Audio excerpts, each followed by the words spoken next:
Chapter 1. Wenan Xiangwan 2020. 5:30 QQ First reading. Miss Xianxia, how are you going to take responsibility for me? In the dimly lit room, when Xianxia woke up, she heard a low and teasing male voice. Her brain was dizzy, and she narrowed her eyes to look around. It was probably a hotel suite. She was curled up on the bed, and the man was sitting on the sofa not far away. Xianxia could only vaguely make out the other person's silhouette. He was a young man with a black shirt slightly open and long legs that were crossed. His slender fingers held a cigarette, and the scarlet flame flickered, illuminating half of his collarbone and clear Adam's apple. But she couldn't see his face clearly. Xianxia quickly calmed down, and her tone was calm and polite. "Send me your account number, thank you." The room was eerily silent for a few seconds. Pfft, the man's chuckle was full of sarcasm.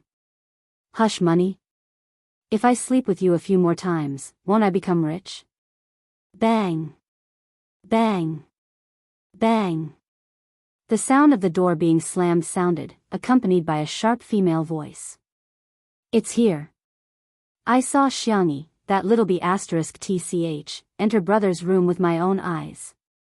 When she heard this familiar but distant voice, Xianxia was dazed for a moment. She rolled off the bed and walked to the man. "Account number," she said coldly. The man clicked his tongue, and his thin lips curled into a playful smile. How could a person become a completely different person in just a few minutes? Xianxia was too lazy to talk nonsense with him, and she gave him a string of numbers. "If you want to talk about conditions, you can call this number." Her voice was originally soft, but now it was tinged with a touch of hoarseness, and unexpectedly, it made people's bones go soft. Excuse me. She pulled open the curtains, and the man, who didn't have time to turn sideways, was covered by the curtain. It was a rainy night outside the window, and the humid air hit her face. There was no flying sword or interstellar spaceship. It was an ordinary world, and it was also the world that Xianxia had lived in for 20 years. She was finally back. There was a touch of loss in her heart, but it was quickly replaced by stability and steadiness. The world was different, but the skills she had learned were still there. The fair and delicate girl held onto the balcony railing and nimbly disappeared into the darkness. The man who just happened to get up saw this scene and his eyebrows twitched. If he remembered correctly, this was the 6th floor. Meanwhile, the door was opened with a universal room card, and a group of people occupied the room. The leader was a slightly plump girl.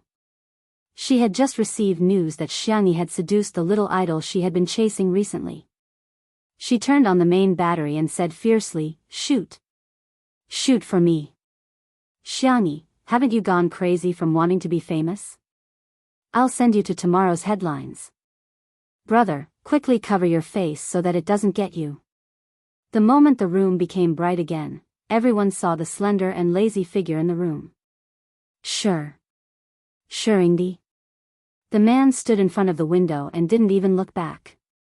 He put out the cigarette and said in a slow and cold voice, "Looks like I'm going to make the headlines tomorrow." No. I made a mistake. I will delete all the photos."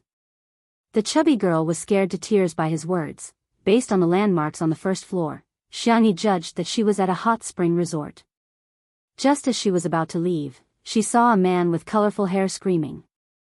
He threw away the umbrella in his hand and ran towards her. "Oh my, did you really ruin that little idol?" Little idol? The man whose face she didn't see clearly just now was an artist. Xianxia thought for 2 seconds and gave an objective evaluation. "I might have succeeded, but I might not have succeeded." The manager's vision darkened. "By the way, hello, who are you?" The manager's vision darkened even more. Chapter 2.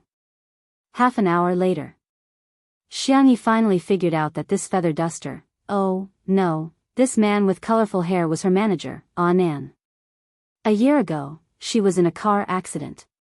When she woke up, she was bound to a system. Just like what was written in countless online novels, she began her fast-paced life. Today was the day she ended all her missions and returned to the real world. However, contrary to Xianyi's judgment, her body did not fall into a vegetative state. Instead, it had been possessed by someone for a year. She stood in front of the full-length mirror. The girl in the mirror was excessively thin. She wore a sweet cool girl group's short top and a red checkered skirt, revealing her straight and slender legs and a fair and delicate waist. Her hair was tied into 2 ponytails, and she wore all kinds of gaudy butterfly knots and hair clips. Xiangyi, who had transmigrated through countless worlds like a fish in water, looked at the hair clips with a dazed expression that was rarely seen in her life. After removing one of the hair clips, her little face scrunched up in pain. Boo-hoo.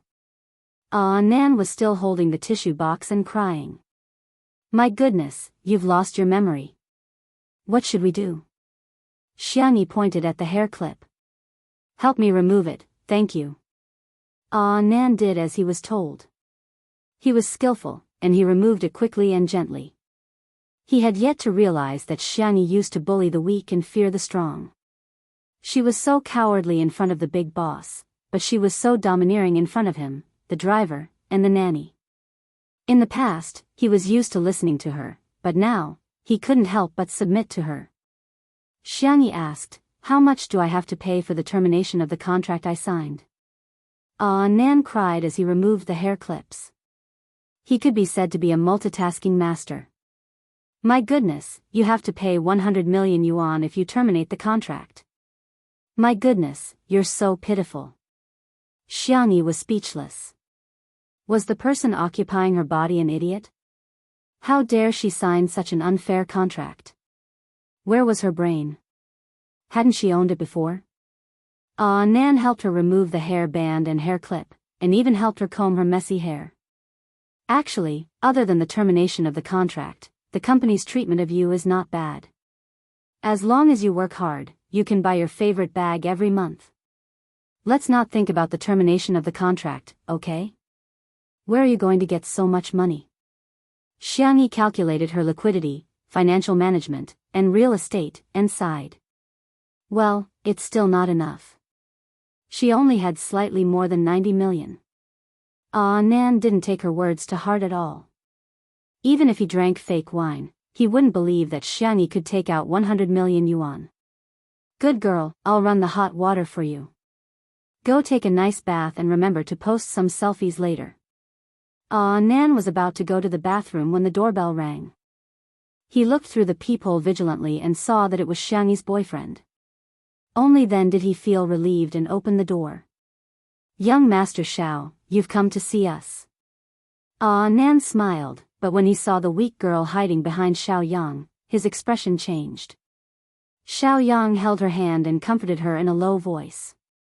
Don't be afraid, hubby will break up with that stupid woman now. Yes, brother Yang is the best. Nan exploded. Xiao Yang, you're shameless. My goodness is so good to you, and you actually cheated on her. You sissy, what right do you have to talk to me? Xiao Yang rolled his eyes at him and said arrogantly, Hey, I'm here to break up with you. He suddenly froze. The weak girl followed his gaze and couldn't help but be stunned. Was that stupid woman with the surname Xiang that beautiful? Chapter 3. Under the warm lighting, the girl was still so fair that she seemed to glow. Her long hair was loose and she was wearing a loose apricot knitted sweater. She was casually scrolling through her phone. Hearing the commotion, she raised her eyes and looked over. Xiao Yang, who was terrible at language, could not help but think of 2 adjectives. Her eyebrows were clear and her eyes were bright and her teeth were white. Especially her calm and arrogant temperament, it was simply too attractive. Yang. The weak girl felt uneasy and grabbed Xiao Yang's arm. Only then did Xiao Yang come back to his senses. He remembered how Xiangyi had insisted on dating him like a dog. Every time he wanted to break up with her, she would cry and make a fuss. She would even buy him all kinds of expensive gifts to please him.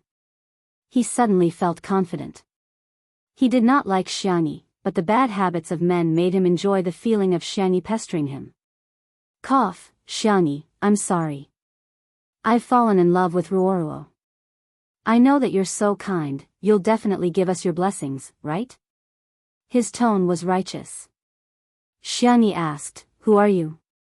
Nan explained, "Darling, this is your boyfriend." He glared at Xiaoyang. "Darling lost her memory and doesn't remember you." Xiaoyang did not believe him and sneered, "Xianxia, what tricks are you playing now? Do you think I'll believe you? Amnesia? Why don't you just say that you traveled through time?" Ruoro tugged at his sleeve. "Yang, don't say that. Xianxia is in the entertainment industry. Those who are in the arts have a romantic heart." Xiaoyang scoffed. "Her? She's in the arts? She's a variety star. She used to be on TV, but now she can only do it online." Xianxia interrupted him. "So, you're here to ask for the breakup fee?" Xiaoyang. Ruoro. "Is 1 million enough?" Xianxia asked politely. She did not feel anything about being green. It was just the feelings of the person who had taken over her body, not hers. It was the same as the man in the hotel whose face she did not see clearly. To her, it meant one word: trouble. It would be best if she could solve it with money. Xiaoyang met her calm eyes and panicked, but more than that, he was angry. "What do you mean? Who are you insulting? Can the feelings between us be measured by money?" "Okay, I understand." Xianxia nodded expressionlessly. "Not enough? 2 million then." Nan's mouth was wide open. Oh my God, was his sweetheart provoked? But it was really King awesome. This was the first time he had seen the scumbag's face turn green with anger. Although being a variety actress sounded a little embarrassing, Xianxi's income was still much higher than the average person's. Therefore, Nan felt that 2 million was not a small sum of money, but it was still worth it to slap the scumbag's face. Xianxia found Xiaoyang's account number on her phone and entered the number.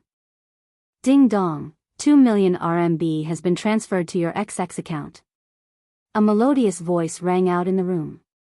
Xiaoyang was born into a wealthy family, so he did not lack money. He had always been the one to throw money at others, but this was the first time he had been thrown at by someone with money. "Xianxia, you're humiliating me." The fair-skinned girl lazily leaned on the sofa, feeling puzzled. "Humiliate you? Isn't that natural? You smoke, you drink, you cheat, and you're still a good boy?" Xiaoyang choked. Scram. Xianxia had a gentle temper, but she would not be polite to scumbags like him. Xiaoyang's eyes widened. He was so shocked that he could not speak. Ruoro, who was beside him, took the opportunity to fan the flames. "Brother Yang, how can Xianxia be like this? She has no manners at all." Xianxia rested her chin on one hand and thought for a while. "Then, can the two of you please scram?" Xiaoyang, Ruoro. Chapter 4. "Then, can you two please get lost?" Xiaoyang was speechless. Ruoro was speechless. "Get lost, I won't see you out." Xianxi's tone was still nonchalant, as if she didn't care about this scumbag and little white flower. Xiaoyang choked. He didn't expect Xianxia to treat him like this. The girl lowered her eyes, her gaze falling on the screen. He didn't know what she was looking at, but she was serious and focused. Her jawline was exquisite, and her hair fell softly. She looked like she had been living a peaceful life. She was a completely different person from the girl who only knew how to cry and throw tantrums in front of him. "Good, very good. Xianxia, don't you regret this?" After leaving behind these harsh words, Xiaoyang angrily left with his beloved little white flower. Nan naturally wouldn't be nice to them, and he slammed the door. Xiaoyang was speechless. Xianxia was crazy, and this sissy was crazy too. How dare he treat him like this? In the room, Nan was overjoyed. "Good girl. You're so good at insulting him. But why did you give him so much money? It's not easy for you to earn money." He heard that the Xiang family was well off, but in the past year, Xianxia had fallen out with her family one after another, and she was basically left to fend for herself. Xianxia said, "It's nothing, I'm just spending money to avoid misfortune." Nan was curious. What are you looking at for so long? I'm looking at how everyone is scolding me. Nan was anxious and hurried forward to snatch her phone away. Good girl, didn't you promise me that you wouldn't look at these? Right, you've lost your memory. Don't worry, that's all nonsense from the netizens. He inadvertently glanced at the screen, and he immediately sucked in a breath of cold air, his voice trembling. Good. Didn't you enter the room of the little idol? Xianxia looked at him innocently. I forgot. Amnesia was a good excuse, so she used it whenever she could. Nan's voice cracked. Shuringdi. You entered Shuringdi's room. Xianxia asked calmly, who is he? Shuringdi. Shui. Sway, 2 tones, the same sound as sway, for the rest of the time. Nan cracked his voice to explain to Xianxia just how awesome Shui was. She was the city's top scorer in the college entrance examination and was admitted to the top university in the country, Beijing University. However, she dropped out for some reason. He had taken a lousy card from a down-and-out young master and entered the entertainment industry as a result. He was the youngest Grand Slam Best Actor in history. He casually went to act in a TV series and won the Best Actor award. He was obviously going for the path of a strong actor, but he had countless loyal fans. To sum it up in one sentence, looks, money, and IQ. After Nan concluded, he circled Xianxia back and forth and said bitterly, You, do you know how many people's white moonlight has been ruined by you? Xianxia. She really wanted to know what had happened in the past year. But thinking about it, to be able to use such a wonderful word like ruin, the person who occupied her body was probably a worrisome person. Wow, you're on the hot search list. Your Weibo page has been massacred by Shuringdi's fans. You can't go on the online variety show that we talked about before. Nan started to pull out tissues again. Wow, what are we going to do? Whoa, we're going to starve to death. Xianxia was silent for a few seconds, then patted his shoulder stiffly. She was not used to physical contact with others. It's okay, I have land. I can go farm. If not, I can still go home and inherit the family property. Nan cried even harder when he heard this. His sweetheart had not only lost her memory, but her brain had also changed from a fool to a silly one. It's over. Baby. La. Chapter 5. A week later. The discussion about Xianxia and Shui on the internet gradually died down, but Xianxia's Weibo was flooded with comments and she was ridiculed by the netizens. Nan carefully dialed Xianxia's number. Buzz. The call went through. Sweetheart, are you awake? Yes, what's the matter? There was static on the phone, and it sounded like she was exercising. Nan was gratified like an old father. Sweetheart had really grown up after losing her memory. She was still exercising to maintain her figure. Sweetheart, it's okay now. The netizens have been scolding you for days and nights and they're tired. This time, you've profited from a disaster and gained popularity all of a sudden. There's a very popular live variety show and they want to invite you to be a flying guest. Shall I pick it up for you? No, I'm quite busy. Nan was confused. Huh? What are you busy with? Are you at a spa? Or a hot spring? Xianxia said calmly, feeding a pig. Hey, what's this? Nan was in a daze for a moment, but he quickly reacted. Recently, pets like ducklings and pigs were popular on the internet. Xianxia should be raising those cute piglets, right? He persuaded earnestly, it's just for 2 days. Let's perform well and earn 100,000 yuan. Isn't that good? Xianxia, my pig is also very delicious. What? Pet pigs are so cute and you eat them? It's not a pet pig. Xianxia explained seriously, it's an omnivorous mammal. Its meat is tender, bright red, and juicy. It can be used to make braised pork, boiled pork slices, and sweet and sour pork ribs. It took Nan more than 10 seconds to recover from the shock. I'm hanging up. I'm going to slaughter the pig. Ah, Nan? He spent more than 10 seconds comforting himself. Xianxia should be experiencing life at a farmhouse or something, right? She was a delicate girl who weighed less than 80 kilograms. Could she even hold a butcher's knife, let alone slaughter a pig? Xingyao Entertainment. In the CEO's office. Xiang Feng sat casually on a leather swivel chair and shook his legs. He didn't look like a domineering CEO at all. You fired him, right? You ungrateful thing. You haven't treated him badly all these years. If you hadn't paid for his mother's medical expenses. Xiang Feng complained to the man in front of the window. From his angle, he could see the man's handsome side profile. His facial features were more three-dimensional than on the big screen. Broad shoulders and long legs, perfect proportions. He was dressed casually. His white shirt was rolled up in 2 folds, revealing his muscular forearms. His well-defined fingers were holding a cigarette, but he didn't smoke. He just played with it casually. Shui said lazily, let's not talk about someone we'll never meet again. Xiang Feng curled his lips. Fine, whatever you say. Who told you to be the top star of our company? Hey, I was just joking. Don't look at me like that, it's scary. A week ago, Shui's assistant, who had been working for him for many years, betrayed him and leaked a lot of information to the paparazzi. Most of it was fabricated based on groundless accusations, but the mixture of truth and falsehood caused a lot of waves because of the assistant's special identity. Xianxia entering his room was just one of the insignificant things. Thinking of his little niece who had lost her memory, Xiang Feng had a headache. Xianxia is hopeless. How dare she enter your room?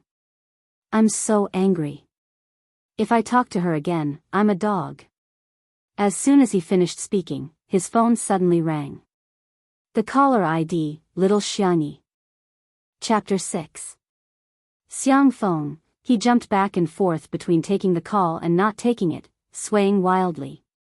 If he didn't take it, Xianxia was his little niece after all. What if she was really in danger? If he took it, wouldn't that be admitting that he was a dog in front of Shui? I'm the CEO of Xingyao Entertainment, why would I do something like that?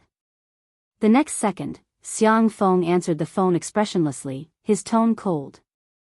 Hey, if you have something to say, say it.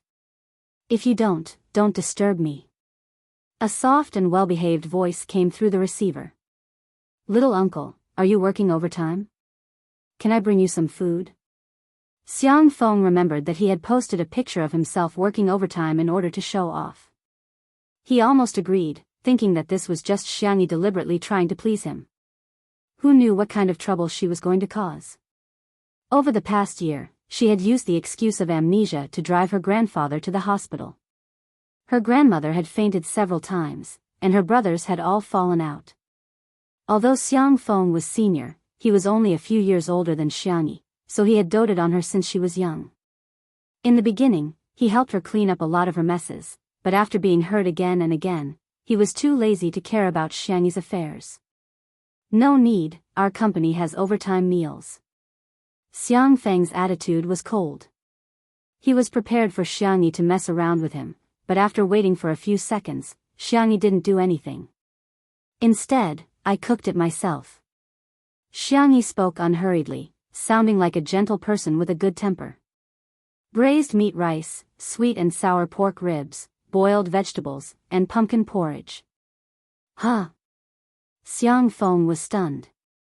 Xianxia had been good at cooking since she was young and loved to tinker with all kinds of delicious food. A year ago, she insisted that she had amnesia and even forgotten her cooking skills.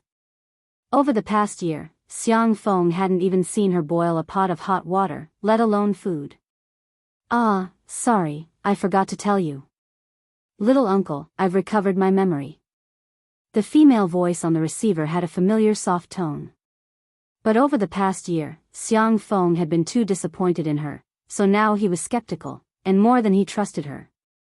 Come if you want. Your legs are on your body, I can't stop you. He hung up the phone.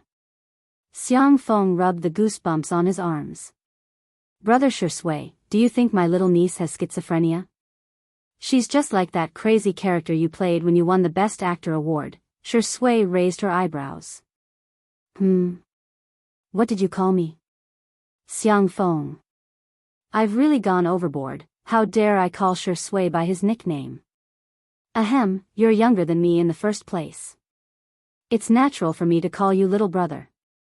Shui sneered, I'm not young. Xiang Feng. F***ck, the wheels of the car are on my face. I just feel that my little niece seems to have changed into another person. She even said that she had regained her memories. I don't know if I should believe her. Crack. Shui lit the cigarette with his fingers. The scarlet flames flickered like stars in the smoke.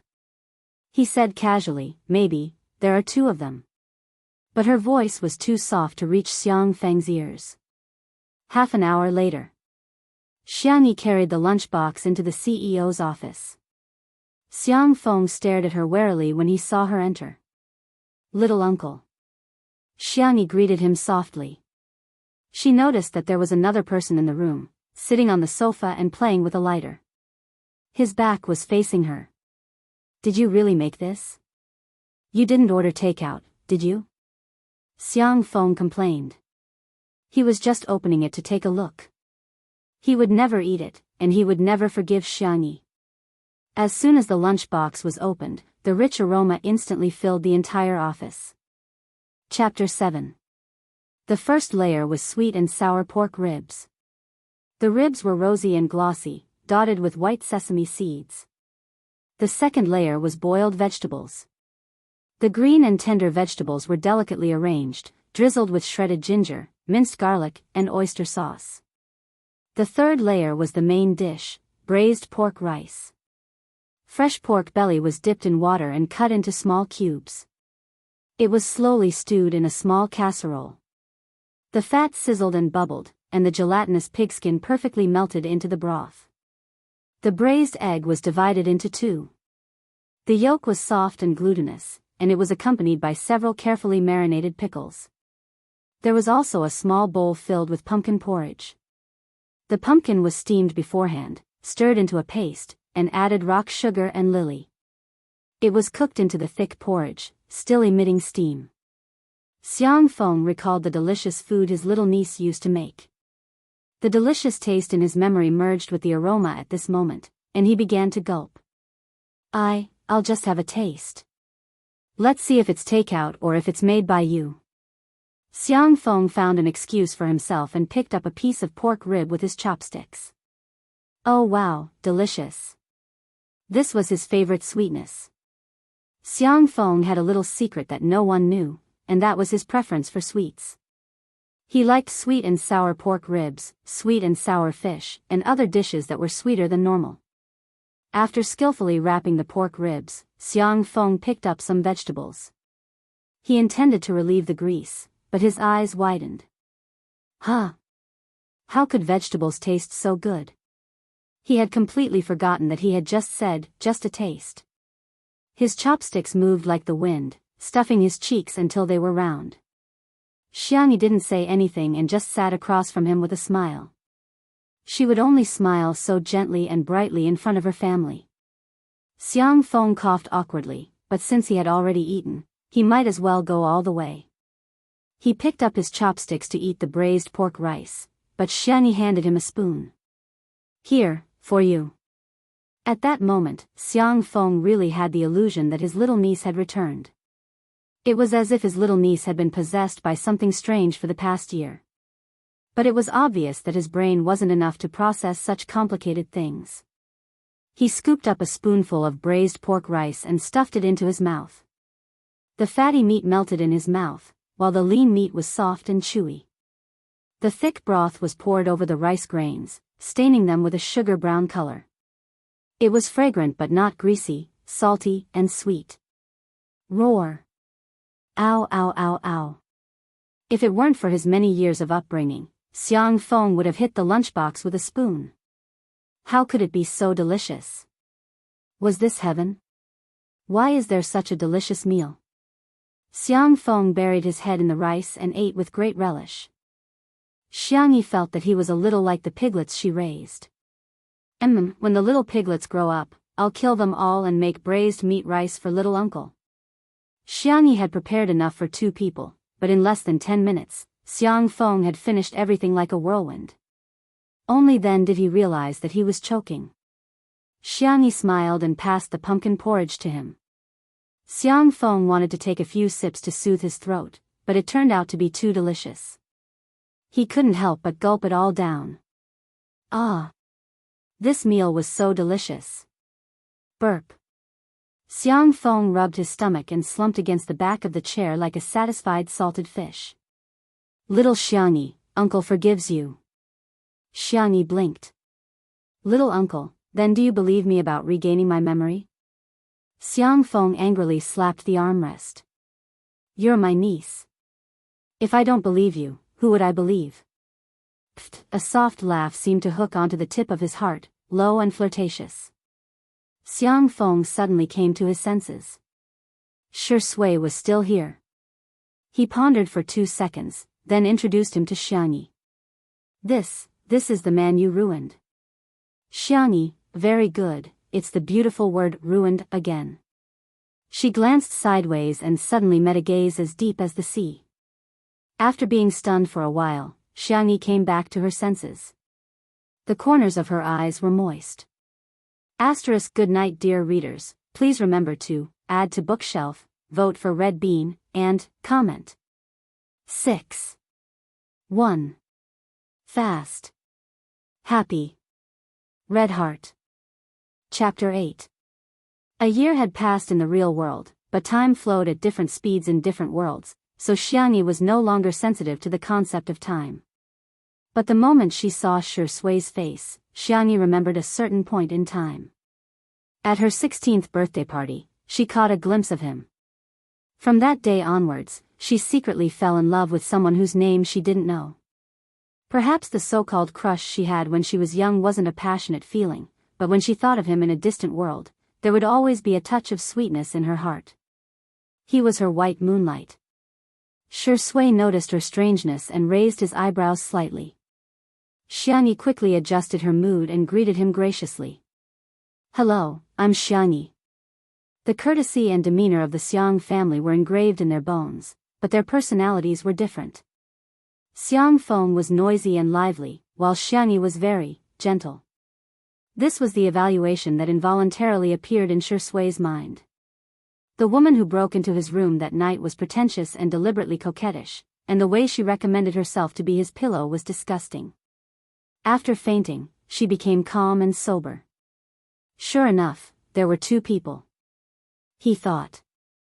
Hello, Shi Sui. The man's voice was languid and low, slightly dragging out his tone, and inexplicably flirting with her. Xiangyi, about last time. I'm sorry.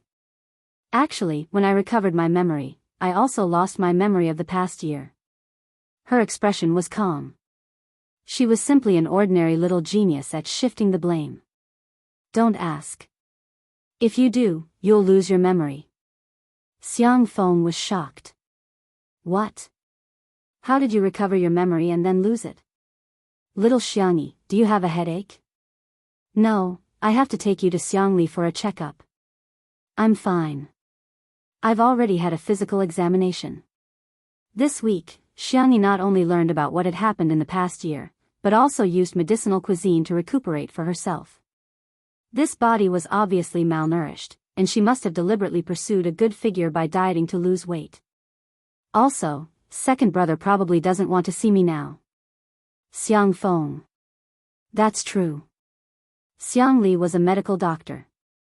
Although he was more in the theoretical direction, his hands were extremely important. He had done countless precise experiments, but because of Xiangyi's willfulness, the nerves in his left wrist were damaged. If the medical and scientific community were to find out about this, there would probably be tens of thousands of people asking Xiangyi to commit suicide as an apology. Xiangyi felt that her medicinal cuisine and medical skills might be able to cure her second brother's hand, but this matter could not be rushed. To restore his relationship with his family, he had to do it one by one. Her youngest uncle was the closest to her and had a carefree personality. He was the person she had the most confidence in. That was why she came to him first. She didn't deliberately explain anything. She lowered her head and quietly packed the lunch boxes. Xiang Feng glanced at her, and his face almost turned red. The lunchbox was so clean that it looked like it had been licked, shiny. He pretended to sound like a professional. Ahem, Sure Sui, do you have any thoughts about your work arrangement? Sure Sui said casually, rest for a while and find a place to plant flowers and fish. Xiang Feng, okay, it's good for you to rest. If there's a suitable job, I'll keep an eye out for you. But you'll have to find a new assistant. With your bad habits, you probably won't even pick up a fallen oil bottle. If you live alone, there are only two endings. You'll either be poisoned by takeout or starve to death. It's best to find someone who can cook. Xiangyi suddenly raised her head. I can. Sure Sui looked at her with a faint smile. If the two of them were using a 5G network, then Xiang Feng was using a 2G network. He looked confused. What do you mean you can? Chapter 9. Xiangyi explained in a gentle voice, I can be his assistant. I'm pretty good at cooking. Sure Sui was her white moonlight. Her love for him wasn't the kind that wanted to be his girlfriend, but more like a fan. She just wanted to be nice to him. What's more, when she transmigrated in the past, she was bound to a nurse system. Simply put, it was to assist her teammates and let them attack their opponents. Most of the skills she had mastered were supportive in nature. Perhaps they weren't lethal, but she was quite suitable as an assistant. Xiang Feng panicked when he heard this. How can that be? How can a girl from our Xiang family cook for another man? Is he worthy? He's not. A chill ran down his spine, and Xiang Feng abruptly changed his words. It's not that he's not worthy, it's just that I'm afraid you'll tire yourself out. Besides, you're an artist. How can you be an assistant to another artist? Xiangyi, I have plans to quit the entertainment industry. Huh? Xiang Feng's expression was sluggish. He thought he had misheard. Xiangyi repeated, I want to quit the industry. Just, after I recovered my memories, I found my original heart and realized the true meaning of life. That is, to return to the countryside and have my heart set on the mountains and rivers. The latter half of the sentence was nonsense, but the truth was, the max-level big boss is tired and wants to retire peacefully. Xiang Feng was in a bit of a trance. One had to know that a year ago, his little niece had cried and kicked up a fuss in order to enter the entertainment industry. The Xiang family had been tormented by her. The little princess of the Xiang family could have gotten a meteorite if she wanted the stars in the sky. Why would she want to suffer in the entertainment industry? But Xiang Feng couldn't stand her crying. As her uncle, his heart softened and he was prepared to sign her to his company and personally feed her resources. But in the end, she was bewitched by her so-called sister and signed an unfair contract with a notorious small company. Xiang Feng was furious when he found out, but she still had the audacity to accuse him of not understanding how good and kind her sister was. Xiang Feng was truly heartbroken at that time. At this moment, he seriously thought about it. Of course, quitting the industry was a good thing. With her eyesore singing and acting skills, she would drag down the standards of the entire entertainment industry. The idea of being an assistant seemed a bit absurd to him. What was she after? How much money could she make? In a flash, Xiang Feng suddenly had an epiphany. Damn! What kind of money was this? His little niece was obviously attracted to Sure Sui's beauty. Lusting after Sure Sui's body. Thinking of this, Xiang Feng decisively refused. No. If you want to leave the industry, I can help you. Forget about being an assistant. Xiangyi had only mentioned it casually. Since Xiang Feng didn't agree, she didn't say anything else. A person like Sure Sui could get any assistant she wanted. She was worrying too much. Little uncle, Mr. Sure, I'll be leaving first. Xiangyi greeted him obediently. After taking a few steps out, she suddenly thought of something and turned back to take out a small bag of snowflake pastries from her bag. She stuffed it into Xiang Feng's hands. Try it and see if you like it. If you like it, let me know on WeChat. I'll make more for you next time. This was how the members of the Xiang family got along. Whenever there was something good, they would always think of their family. Xiang Feng doted on his little niece, so Xianxia would also try her best to treat him well. The girl's footsteps were light as she left the office. Shui's deep eyes seemed to fall on Xiang Feng's hands. Peanuts, biscuits, almonds, dried cranberries, chopped up and mixed with melted cotton candy and powdered milk. Each piece was exquisite and small, exuding a sweet and light aroma. Xiang Feng smiled like a landlord's silly son. You don't like sweet things, right? Then I won't share with you. He opened his mouth to the limit and stuffed all the snowflake pastries into his mouth in one breath. Shui. Chapter 10. The next day. At around 10 in the morning, Xianxia received a call from her manager, Anan. He asked uneasily, "Sweetheart, are you up yet?"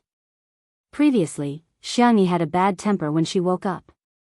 If anyone accidentally disturbed her, they would be scolded badly. Xianxia turned on the speakerphone and placed her phone on the flower rack. She used gardening scissors to trim a few broken daisies. What's the matter? Her biological clock was very accurate. No matter where she was, she would wake up at 7:00 sharp, unless it was raining or snowing. Nan heaved a sigh of relief and said in a fawning tone, "Sweetheart, do you want to reconsider that variety show? After all, you don't have any other jobs and have nothing to do." Xianxia thought for a moment and said, "Come to my house. Let's talk face to face. I'll send you the address." After hanging up, Anan was still a little confused. Didn't Xianxia live in the company apartment? Could she have moved? An hour later. Nan's eyes widened as he stared at the magnificent black wrought iron gate. There was a Roman-style fountain in front of the European-style villa. The garden, no, it should be called a manor. There were flowers everywhere. The Chinese roses bloomed the best in the late spring season. At a glance, there were at least dozens of varieties, including shrubs and vines. Behind them was a boundless expanse of vegetable fields. Further away, there seemed to be a farm. The door opened automatically. Not far away, Xianxia, who was wearing a white cotton dress and a light-colored straw hat, waved at him. She was carrying a hand-woven rattan basket with freshly picked vegetables and fruits. Nan was worried. He jogged over to Xianxia and looked at her with watery eyes. "Sweetheart, are you locked up here? Just like in the novels, the overbearing CEO locked you up here and you're not allowed to go anywhere. You can only be his little canary." Xianxia didn't know whether to laugh or cry.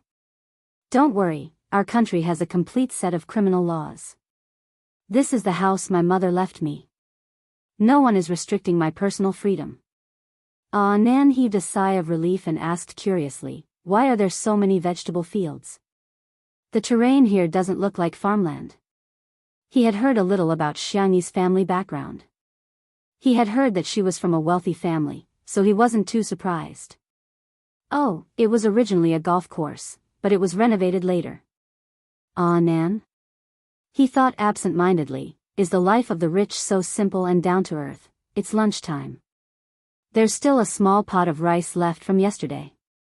Can we eat egg-fried rice? Xianxia tilted her head and asked. Nan, huh? Do you have a housekeeper? I don't know how to cook. He subconsciously thought that Xianxia wouldn't either. I will. Oh my God, you're amazing. You're really awesome. Nan went against his conscience and praised her. As the king of rainbow fart managers, bragging about his own artists was a professional thing to do. My dear, you haven't shown your face in a long time. Why don't you start a live stream and cook? Dark cuisine was dark cuisine. It was the same logic as black and red cuisine. Nan comforted himself with a very optimistic spirit, thinking that no matter how bad Xiangyi's cooking was, he would still take a bite with no qualms about death. Chapter 11. Nan used Xianxi's Weibo account to post a live stream announcement. When the time came, many fans instantly flooded the live stream. In the past year, Xianxi was a typical example of someone who couldn't do anything in the entertainment industry and was known for crying. When she was acting, she would pout and stare at her with her eyes wide open. When she sang, she would go off-key and infuriate 10 sound engineers. She was nicknamed the Crybaby and the Little Vase. But even so, Xianxi still had a group of die-hard fans who adored her good looks. Ah, where is she? Sister E, I miss you so much. My pretty sister is here. Nan's flowery shirt looks nice today, please share a link. Sweetheart is going to live stream cooking for everyone today. Are you guys surprised? Are you surprised? I'm sure everyone must be like me, looking forward to seeing what she'll cook. Nan greeted everyone first. He often accompanied Xianxi on live streams, so the fans were quite friendly to him. He wandered over to Xianxi. Sweetheart, say hello to everyone. Xianxi naturally said, Good afternoon, have you all eaten? I'm going to cook some egg fried rice. She saw a text flashing at the bottom left corner of the screen and curiously leaned over, wanting to see what the comments were. And from the perspective of the fans, the fair and delicate girl's cheeks were a little rounder than when she was doing her job. Her skin was delicate and smooth, with a creamy texture. After getting closer, it was a beautiful sight. For a moment, the comments were all, I'm dead, my sister's face is killing me, and, I'm full. Xianxi looked at it for a while and realized that the netizens were just as interesting no matter which world they were in. She put some distance between them and smiled slightly. Egg fried rice is very easy to make.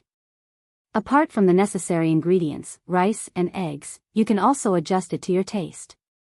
Today, I've prepared green beans, carrots, shiitake mushrooms, shrimp, and ham. The ingredients had long been washed and neatly arranged in sky blue porcelain bowls, looking very pleasing to the eye. Someone commented, May I ask, is this porcelain bowl the set of Green Glaze, Misty Rain series produced by Shizhou Porcelain? I'm laughing my head off. Does the person in front know how expensive the Misty Rain series is? That's F*King collectible porcelain. Who would use it as cutlery? Soon, these two bullet screens were drowned out by the heavy comments. Nan muttered in his heart, Has my sweetheart been watching mukbang broadcasts recently? She looks quite professional. He almost believed that she could cook. Click, Xianxi turned on the stove. After the oil heated up, she sprinkled some chopped green onions into it. The unique fragrance of scallion oil wafted into Nan's nose. He didn't know if it was because of the freshness of the ingredients, but Nan felt that it smelled particularly good. It didn't have the oily smell that he usually smelled when cooking. Chapter 12. Next, she poured rice, eggs, and other ingredients into the bowl. This dish was too homely, and Xianxi's cooking was also very plain. She didn't toss the spoon or anything, but somehow, it made she looked hungry. Nowadays, the live stream industry in China was very developed, and there were even many chefs and famous chefs on the food channel. The dishes they cooked were high-end and exquisite, and their knife skills, heat control, seasoning, and other skills could make people praise them from beginning to end. However, something was still missing. Many netizens in front of the screen couldn't help but salivate. Damn, I'm so hungry just looking at this rice. It must be delicious. It's full of my favorite food. Boo-hoo, why does our pretty sister look so good when she's cooking? Nan had been paying attention to the comments and was having a good time, but he didn't expect the anti-fans to arrive so late. It's just fried rice, what are you all bragging about? You must have turned on your beauty filters. How can a kitchen in real life be so clean? Maggot, she's starting to jump around again. Please have some self-respect, okay? You're not worthy of our Shuringdi. Tell everyone how to boycott the Vase Fairy and report all her endorsements and brands. Don't ask why, trash endorsements are naturally trash products. Make her pay for the breach of contract until she goes bankrupt. Nan's face became more and more sullen. He wasn't a capable manager and couldn't get any top-notch resources, but every brand and promotion advertisement that Xianxia accepted had been carefully selected. The quality, reputation, and cost-performance ratio were all guaranteed. Seeing his artist being criticized so badly, he wished he could hold his keyboard and flame them for 3 days and 3 nights. When his anger reached its peak, a gentle and clear voice sounded. "Wash your hands, it's time to eat." "She's done? So fast?" Nan froze and looked at her. The girl was scooping rice, and the wooden spatula made her slender and beautiful fingers look as white as milk. The rice was soft and golden, and there were red shrimp, green beans, orange carrots. The bright and warm colors mixed with the fragrance of the rice. It was a dish that couldn't be more homely, but it was extremely impactful. Gulp. Nan swallowed his saliva. "You eat first. I'll make seaweed soup," Xianxia said and continued to busy herself. Nan wanted to say that he would wait for her to eat together, but his stomach inexplicably rumbled non-stop. He comforted himself, "It's not that I'm greedy, it's this bowl of rice that seduced me first." He leaned his phone against the shelf next to him, just enough to take a picture of him and Xianxia. Nan was not particular about it. He took the rice and started eating in the kitchen. The moment the rice entered his mouth, the netizens in front of the screen realized that the screen had stopped moving. Is the internet lagging? They tapped on the screen and found that everything was normal. After a full 10 seconds, Nan, who had maintained a state of stillness, finally returned to normal. His voice was unexpectedly tinged with a sobbing tone. F***ck. What kind of delicacy is this? Chapter 13. Nan never thought that a simple bowl of egg-fried rice could be so delicious. He had been watching the entire process of Xianxia's cooking. She didn't add any seasonings like MSG or chicken powder, but the rice was still incredibly fresh. The rice was soft and chewy. He scooped a big mouthful of rice into his mouth. The rich variety of ingredients created a sense of deliciousness and bliss. After Nan lamented that sentence, he couldn't be bothered to interact with the netizens as he buried his head in his food like a heartless eating machine. He ate more happily than the food bloggers. Since it was lunchtime, many netizens couldn't help but click on the blue or yellow apps to search for fried rice and place orders. "Boo-hoo, I'm hungry, I miss Granny's egg-fried rice. She always puts a lot of shrimps in it. It's obvious that she's just putting on a show.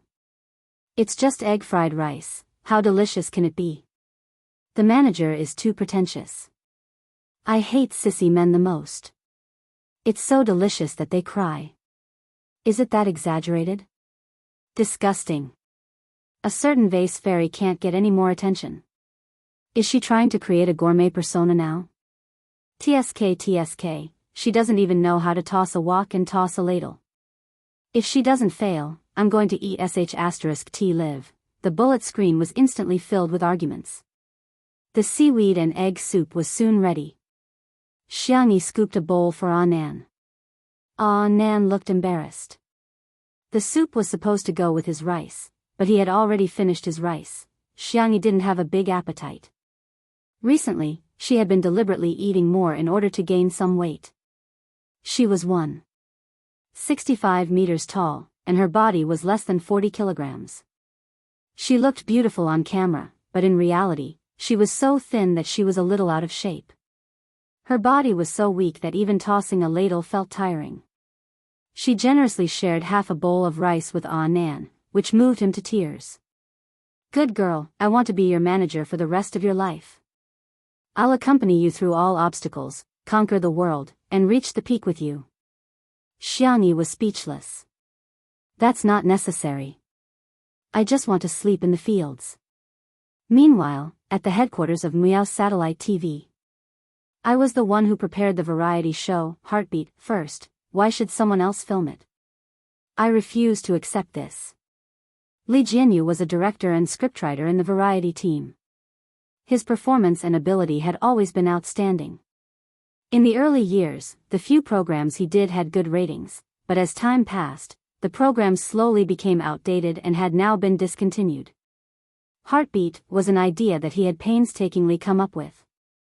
It was positioned as a theme of love and life, allowing the male and female guests to live under the same roof and create small sparks of love in their daily interactions. But when he submitted the proposal, all he got was a cold notice. The station wanted to give the show to another director, Chen. Li Jianyu argued for a long time, but the boss in front of him, who had a receding hairline, kept evading him. His anger seemed to have hit a ball of cotton, and he felt extremely aggrieved. Little Li, for this show, it doesn't matter who acts in it. Besides, where do you have the connections and resources now? I heard that you even invited that pretty face, Xianxia. This kind of A-lister is also a flop. You should settle down. Later on, I can arrange for you to be Director Chen's assistant. On one hand, he was suppressing them while on the other, he was showing them mercy. It seemed like he was leaving them some leeway, but in fact, he was fearless. He was sure that Li Jianyu would not leave Miao TV. However, he forgot that everyone had a bottom line. Bam! Li Jianyu threw down his resignation letter on the spot under his boss's shocked gaze. Walking out of the TV station, he took a deep breath and dialed the number of an old friend of many years. Brother Sure, no, Father Sure, Master Sure, can you help me? Chapter 14. Nan didn't expect that his impromptu livestream would cause such a stir on a well-known gossip forum. Let's see how good the fried rice made by a certain female star surnamed X is today. There were all sorts of replies. Her cooking is so, but I'm really hungry after watching it. Surname X? Isn't it just that little vase Xianxia? Is she crying again? To be honest, her face is really good looking. Even if she cries, I like her face. Isn't it enough to ride on our Shuringdi's popularity? She's even coming to the forum to fish. She really loves marketing. F***ck, why did I have to search for the replay? I said I was on a diet and wouldn't eat at night. In the end, I ordered fried rice and ate happily while watching the video. At this moment, Nan was lying on a rocking chair, holding a transparent salad bowl in his arms. Inside were pieces of iced watermelon that Xianxia had dug out. He didn't know what kind of watermelon this was. Not only was it sweet, but it also had very few seeds. Nan simply couldn't be bothered to spit out the seeds and just stuffed them into his mouth, unable to stop. Xianxia was sitting next to him, reading a book with a wool blanket draped over her shoulders. Her delicate eyebrows were lowered, and her hair had been dyed black and tied into a bun at some point. A few strands of hair were fluffy and scattered around her temples, making her look even more girly than when she deliberately tied her hair into two ponytails. Nan's stomach was round from eating before he remembered the purpose of his visit today. Ahem, good girl, you've already rested for a week. Why don't we work harder and go back to work for a few days?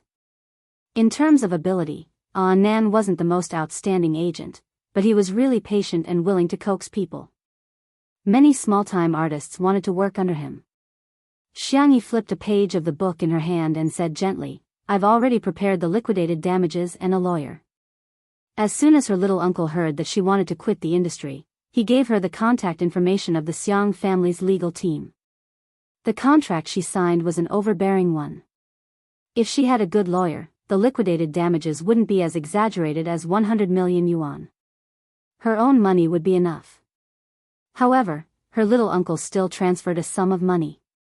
He probably gave her all his private savings.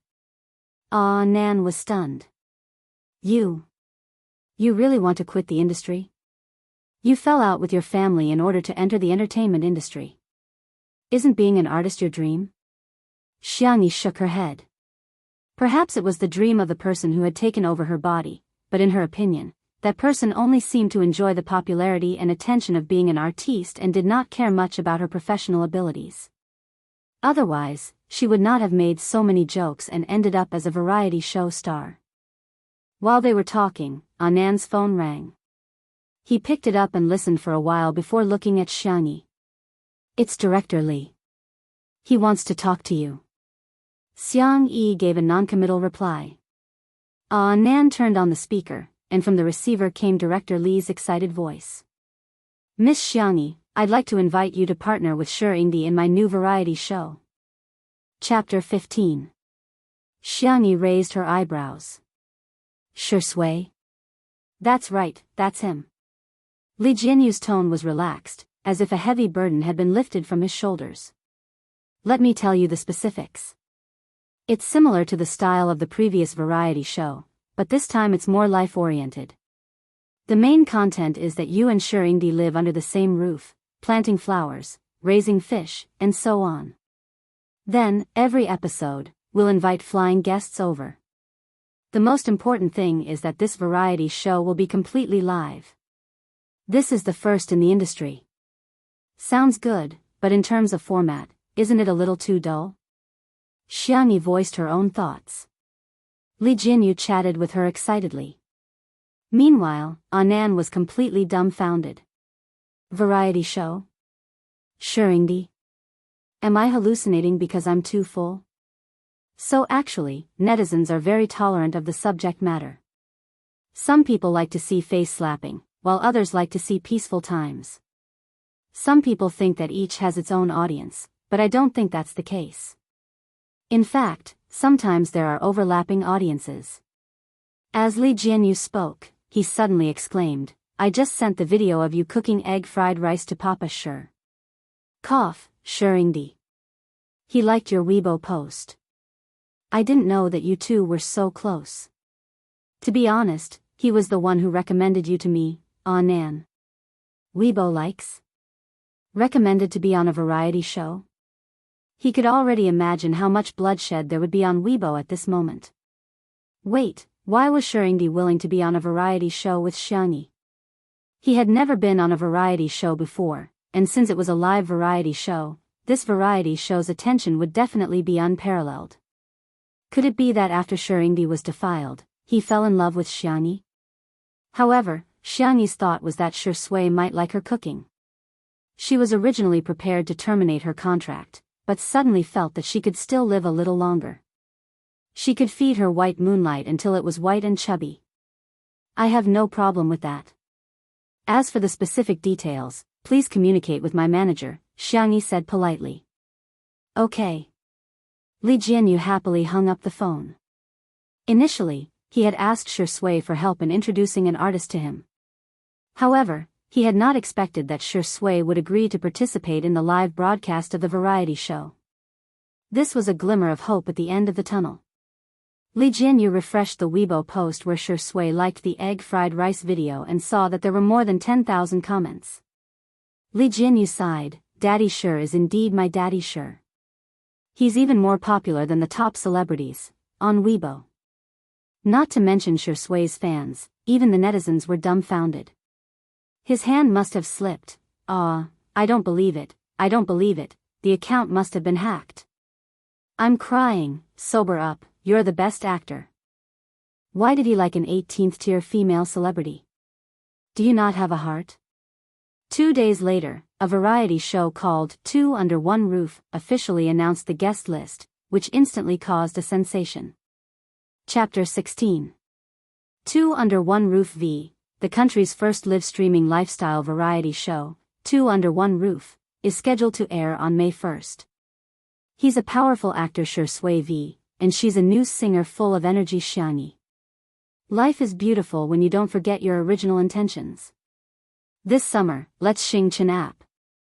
After the official announcement, Shui's studio was the first to forward the post with the caption, Shui Sisters, don't miss out on his first variety show. Shui Sisters was the name of Shui's fans, which was a homophone of his name.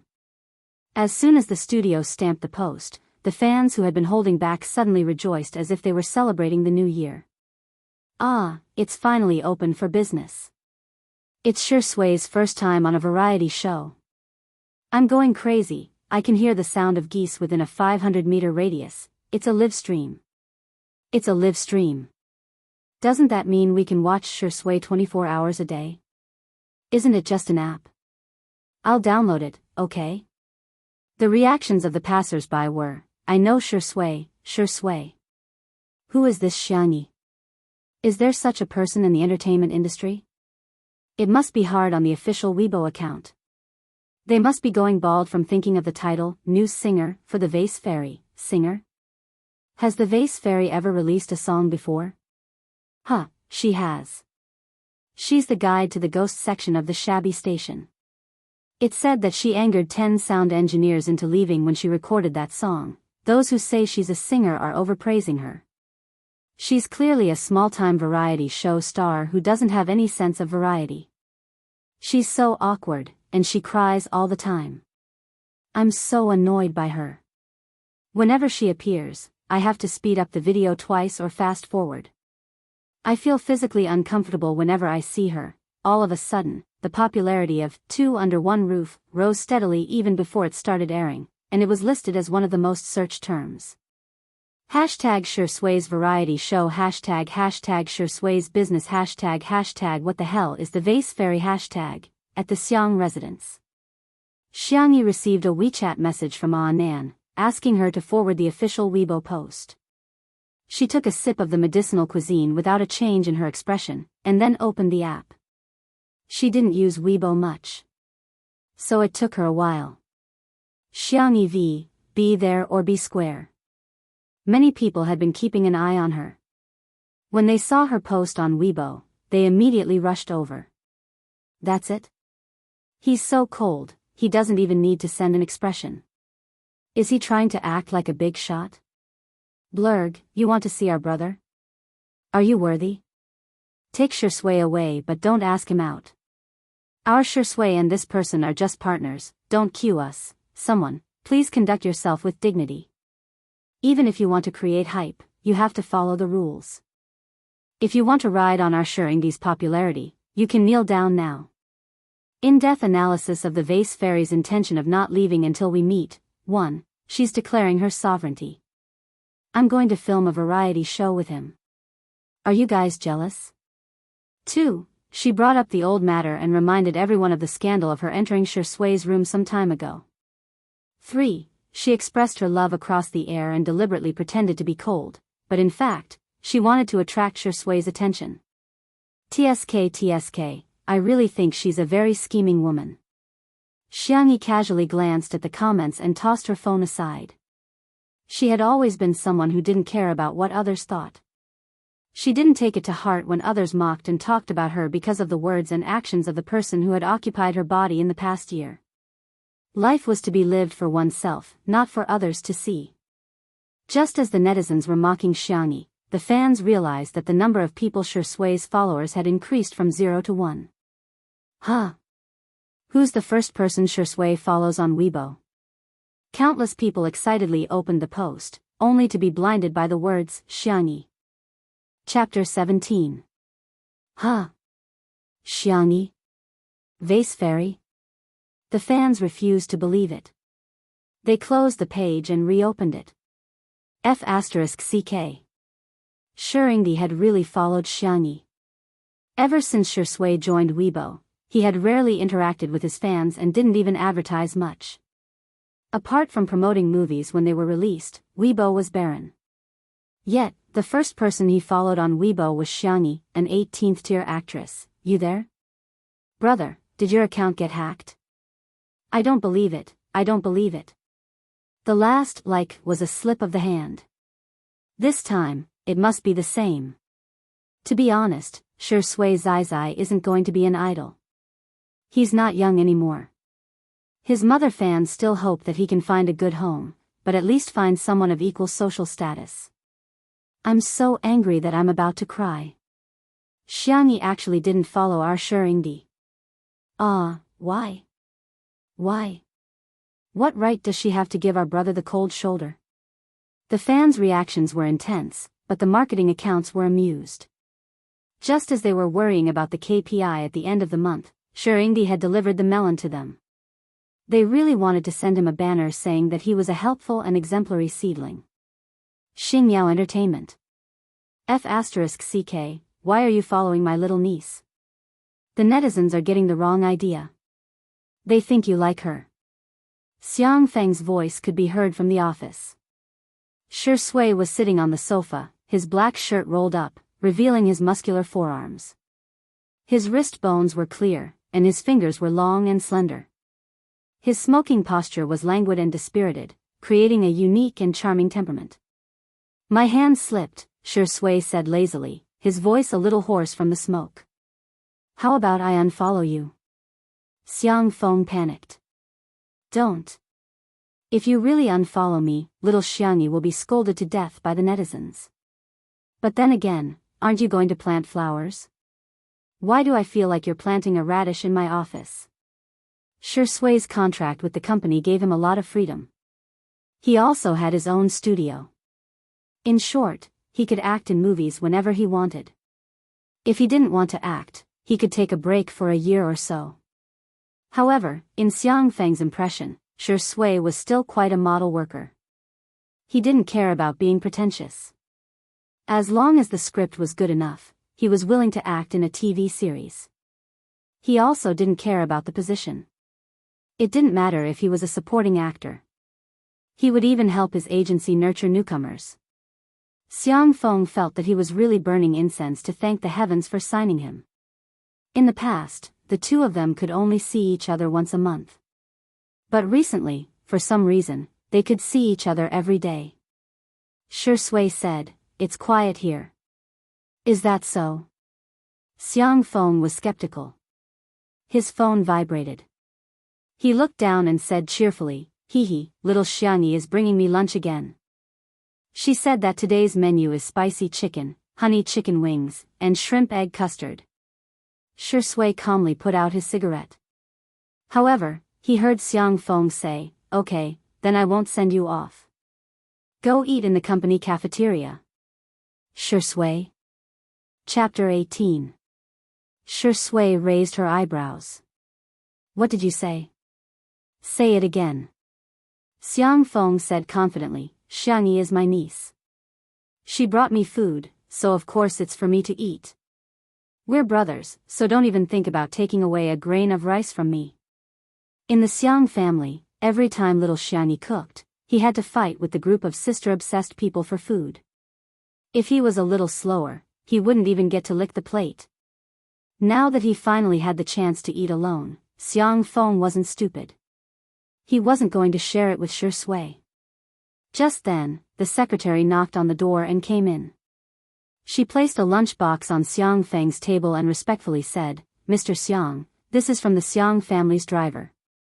Xiang Feng happily opened it. There were 3 home-cooked dishes, a purple rice mixed grain rice, and a small pudding. It was creamy white and smooth, and was bouncy with a spoon. Xiang Feng, must be the happiest man in the world. "Mr. Shui, this is for you." Only then did Xiang Feng notice that the secretary was holding a lunchbox that was obviously twice the size of the usual one. She placed it in front of Shui. His niece brought food to Shui too. Shui lazily thanked her. After the secretary left, her ears were obviously red. This man's actions were really too good. Opening the lunchbox, Shui's eyes lit up with a smile. The handsome and gentle man was now like a child showing off a toy, slowly taking out the lunchbox. In addition to the same spicy chicken, honey chicken wings, and shrimp egg custard as Xiang Feng's, there was also a spicy pickled fish and mushroom soup. And the portions were all more than Xiang Feng's. There were even 4 small puddings. 4. Xiang Feng's heart instantly shattered into pieces. Why? Why do you have more food than me, wah? Xiang Feng felt wronged, but Shui's gaze swept over each dish in turn. Sour, sweet, spicy, and fresh, everything was there. There was even a sticky note with the ingredients and seasonings used in each dish. She asked him to read it carefully to prevent allergies. Her handwriting was clear and elegant, with a natural strength of character, but it also revealed inadvertent gentleness. Shui's thin lips curved upward and he picked up his chopsticks to taste. And so, Xiang Feng watched helplessly as a certain best actor, whose table manners were usually impeccable, picked up food faster and faster each time. Although he wasn't wolfing down the food in an exaggerated manner, from his speed and demeanor, one could tell that he was very satisfied. Xiang Feng hurriedly finished his food and tiptoed to his side, ready to scrounge up a little pudding to eat. Shui took away the kitty box containing the pudding at lightning speed. Xiang Feng howled, "You have 4. 4. You can't finish it, so what's wrong with sharing one with me? Are we still brothers?" Shui's expression did not change. He returned the words that Xiang Xiaoyun had said to him just now. "We're brothers." "Xiang Feng, I'll put it in the fridge and eat it next time." Shui paused and smiled. "After all, I have 4 puddings and you only have 1. Xiang Feng, 10,000 arrows pierced his heart and all his hopes turned to dust. That was it. Chapter 19. Muyao TV. The director's angry voice came from the conference room. "What are you guys doing? Why did such an outstanding talent like Li Jinyu resign? Why did he change the variety show proposal he submitted to another director?" The others looked at each other but did not dare to say anything. Everyone knew what was going on. It was nothing more than a factional dispute in the station. Everyone was on the same side, but Li Jinyu did not. That was why he was pranked and the variety show was given to Director Chen. But who would have thought that Li Jinyu was so capable that he could persuade Shui to participate in his variety show? Previously, the director did not care about him, but now, he had become an outstanding talent. "Ahem, director, this matter has already come to this. Instead of worrying about this, why don't we think about how to bring the popularity back to our new variety show?" The bald boss who forced Li Jinyu to leave said with a smile. The director said with a straight face, "Tell me, what do you think?" Li Jinyu's 2 under one roof variety show only has Shui and Xiangyi as permanent guests. Although Shui is popular, Xiangyi is just a D-list celebrity. In addition, I've investigated and found that the guests they've contacted so far are all 2nd and 3rd tier celebrities and some old artists. Get to the point. Okay. The man wiped the cold sweat off his forehead and sped up. "Our heartbeat can be compared to their new variety show. Isn't it just a live variety show? We can do it too. And we can do it before they do. In addition, our guest resources are also richer than theirs. We can invite some popular idols or artists who are highly talked about. This way, our heartbeat will be able to make a name for itself, while their 2 under one roof will have nothing to show for it other than Shui. We'll beat them at their own game, and the popularity and viewership ratings will ultimately belong to us." Director Chen echoed, "Yeah, they're just a small-scale variety show. How can it compare to our variety show produced by our satellite TV? We can adopt a live broadcast model and use the material to edit it into a full-length film and broadcast it on the weekend during prime time. We can ride on the momentum of the live variety show and take advantage of it." The deputy director was a strong career woman. She was dressed in an exquisite and professional suit. She frowned. "That's not very appropriate." They were the ones who suggested the live broadcast variety show. The bald man retorted, "So what? Don't tell me that if others eat, the rest of us can't eat?" The deputy station head sneered, "You're more like a beggar." "Hey, you've gone too far. That's a personal attack." Seeing that both parties were about to quarrel, the station head said in a low voice, "That's enough. Let's do as we discussed. The station will give you a green light. You must get the variety show Heartbeat out as soon as possible." Muyao TV was known for its wealth and efficiency. In less than 3 days, it had already made an official announcement on Weibo. "Heartbeat V, in that second of Heartbeat, I will only smile for you." The new live streaming variety show, Heartbeat, will set sail on Muyao TV on April 30th. Welcome almighty idol Jiang Chen, shiny lead singer Qin Wanyan, young actor Fu Jiayan, gymnastics contestant Yu Miao Miao to join our sweet little house. A pair of mystery guests will appear in every episode. If you repost this Weibo now, you can participate in the lucky draw and get a chance to visit the sweet little house in person. Chapter 20. Muyao TV had a professional marketing department with rich experience in new media operations. They had even organized an interactive lucky draw event. The 4 contestants in the official announcement were the hottest celebrities in the circle. Just a few minutes after the announcement, the comments had already exploded. screaming at the top of my lungs. Jiangchen Jiangchen Jiangchen. Hubby hubby hubby. Qin Xianxian pretty sister, please get to know her. Her representative works Summer Stars and Heart are beautiful and sweet, don't miss them. Sob sob sob. Fujian's role as the crown prince is hard to appease. My brother is participating in a variety show, so take care of yourself.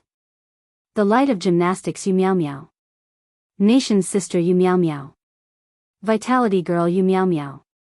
Please keep your eyes on the April 30th episode of Heartbeat. The fans of the 4 websites collectively took action, controlling the comments, tagging, reposting, and promoting. With Meow TV adding fuel to the fire, it instantly became a hot search. At the Xiang residence. Phew. Nan wiped the sweat off his head and continued to clean the pigsty. Ever since he ate Xiangyi's egg-fried rice, Nan had been running to the Xiang residence every day. He claimed that he was there to talk about work, but in fact, he would do anything for food. He had initially resisted when Xiangyi asked him to clean the pigsty, but when he heard her say that the pork chops were tender and tasty, Nan smiled sweetly at the group of chubby piglets. After taking care of the piglets' hygiene, Nan, who was a heavy cell phone addict, logged on to Weibo and was immediately stunned by the overwhelming publicity of Heartbeat. F***ck. How can they be so shameless? Not far away, Xiangyi was tending to a row of newly raised strawberry sprouts. The leaves were lush, and her fingers were white as she carefully trimmed the leaves. It seemed that no matter what happened, she could remain calm. Hearing Nan's curses, she looked up in confusion. What's wrong? Nan told her about Meow TV's manipulation in a few words. He was so angry that his colorful hair stood up. Not only are they doing a live variety show, they're even broadcasting it a day before us. Aren't they deliberately trying to scam us? Moreover, the audience generally didn't think so much and would have a preconceived impression. At that time, everyone might even think that 2 Under One Roof was trying to scam. Xiangyi nodded and asked, "Are you hungry? Do you want more food?" "Yeah, I'm a little hungry." Nan blurted out subconsciously. When he reacted, he stomped his feet anxiously. "What time is it now? Why are you still thinking about food?" Xiangyi looked innocent. "But eating is a very important thing." She smiled. "Do you want to eat pork ribs? The soup is very fragrant." Nan swallowed his saliva and was about to agree when his phone buzzed and vibrated. He looked down and his pupils instantly shook. "Oh my God, it's over, it's over. We're really done for this time." On Weibo, a marketing account revealed that the filming location of 2 Under One Roof had been exposed in advance, and a large number of Shui's fans had gathered nearby, which had affected the normal filming. In other words, the variety show couldn't go according to plan. As a result, 2 Under One Roof didn't even have the possibility of airing on time, let alone earlier than Heartbeat. Just as director Li Jianyu was so worried that his hair was falling out, Xiangyi's agent, Nan, gave him a video call. The call was connected. The first thing that entered Li Jianyu's ears was a very loud slurping and gulping sound. Then, there was a satisfied burp. Li Jianyu was speechless. Is it even human to perform a mukbang broadcast for a director who's about to go bald from worry? Chapter 21. Director Li, Director Li. Nan's voice was cheerful. "Come and drink some pork ribs, pork rib soup without pork ribs. I'm waiting for you." Li Jianyu said helplessly, "I don't have time, Mr. Nan. Please don't disturb me. This little colorful hair has no sense of propriety. They don't even have a venue for the live broadcast of the variety show. At such a critical moment, how can I be in the mood to eat?" On the screen, half of the girl's delicate and fair face appeared. Her voice was soft and calm. "Director Li, you don't look so good. Have you had lunch?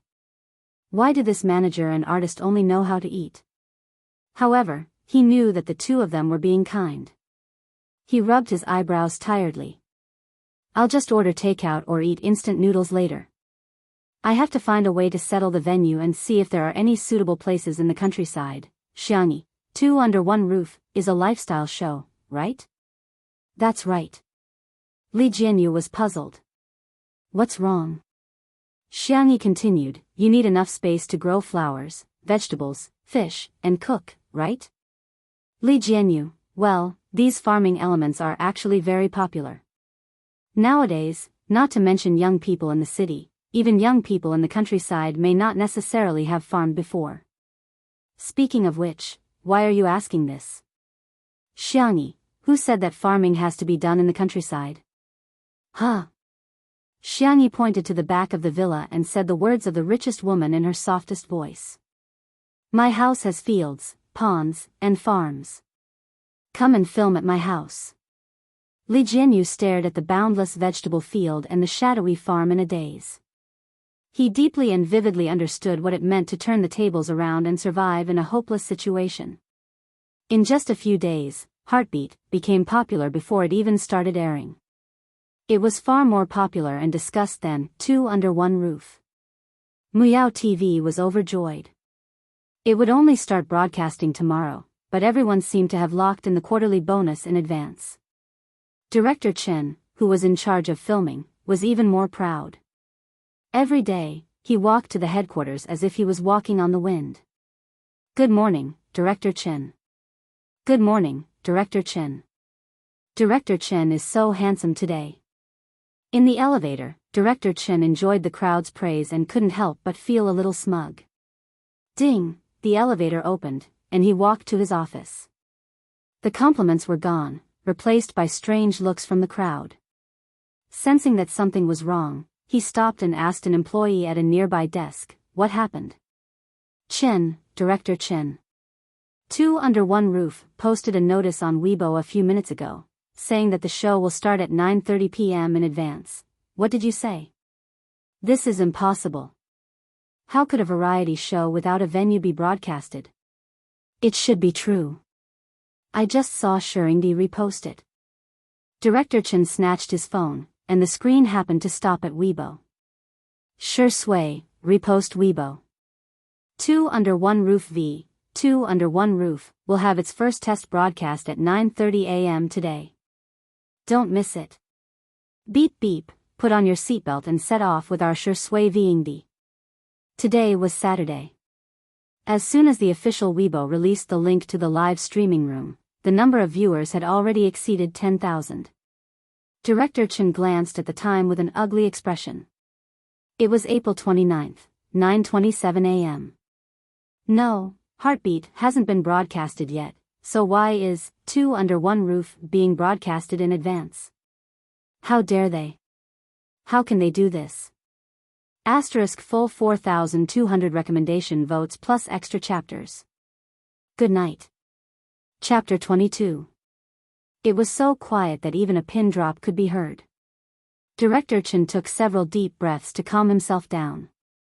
Pretending to be calm, he said, since they've started the broadcast, let's see what they can do. Someone immediately went to work, connecting the equipment to the LCD screen that occupied most of the wall. Director Chen picked a swivel chair and sat down, his face as calm as water. Wasn't it just an early broadcast? Without a good venue and lineup, what could they use to compete? This time, Muyao TV had invested a lot. They had found a small mountain village near South City that had a sea of bamboo. The scenery and privacy were top-notch. In terms of lineup, Jiang Chen was the top celebrity in the entertainment industry in the past 2 years, a hot little fresh meat. Qin Wanyan was the lead singer of the girl group Shiny. Since the group's establishment, the members had been constantly fighting with each other and were extremely popular. As for the other pair, Fu Jiayan and Yu Miao Miao, the two had their own topics of discussion.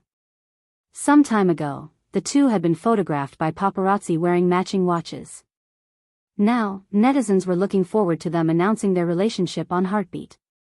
Any one of these four people couldn't compare to Sure Sui, but 4 against 2, it was a different story. Not only did Xianxia have a bad reputation online, but she also had a bad reputation in real life. When she debuted, she was quite popular, but she was late, arrogant, worrisome, and didn't know how to respect others. In Director Chen's opinion, Xianxia was Shui's burden.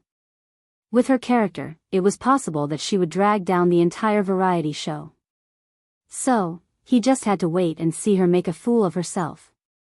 Director Chen comforted himself in his heart. The hour hand turned to 9:30. In the live broadcast room, the screen turned from black to light. The first thing that caught everyone's eyes was the spacious and empty living room.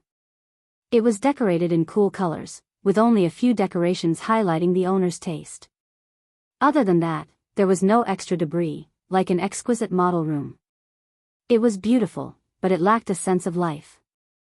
The lights in the room were on, but it was a little dim. A few staff members could be vaguely heard, followed by a deep magnetic voice that reached everyone's ears through the sound recording equipment. It's starting? Because the staff didn't turn off the bullet screen, the big screen was completely blocked by netizens' comments in the blink of an eye. So good, so good. Mom, my ears are pregnant. Cameraman, take a picture of him. I'll give you an extra drumstick for dinner. Shui. My sisters are Shui. I let out a super loud groundhog scream. Director Chen's heart skipped a beat. He seemed to have underestimated Shui's popularity. The staff hurriedly turned off the bullet screen, but Director Chen said, "Leave it on. We can see the real-time feedback from the netizens." Okay. The bullet screen was adjusted to not affect the viewing experience. Meanwhile, the camera panned to a tall and slender figure. Schwa, the curtains of the floor-to-ceiling windows were pulled open, and light spilled in. The camera was exposed for a moment, and then focused clearly on Shui's hand. His well-defined fingers glowed with a cold white luster under the sunlight, faintly revealing light green blood vessels. The lines and contours were impeccable. He turned around. He was wearing a simple white shirt that was buttoned to the top. A pair of gold-rimmed glasses rested on his straight nose, and he smiled at the camera.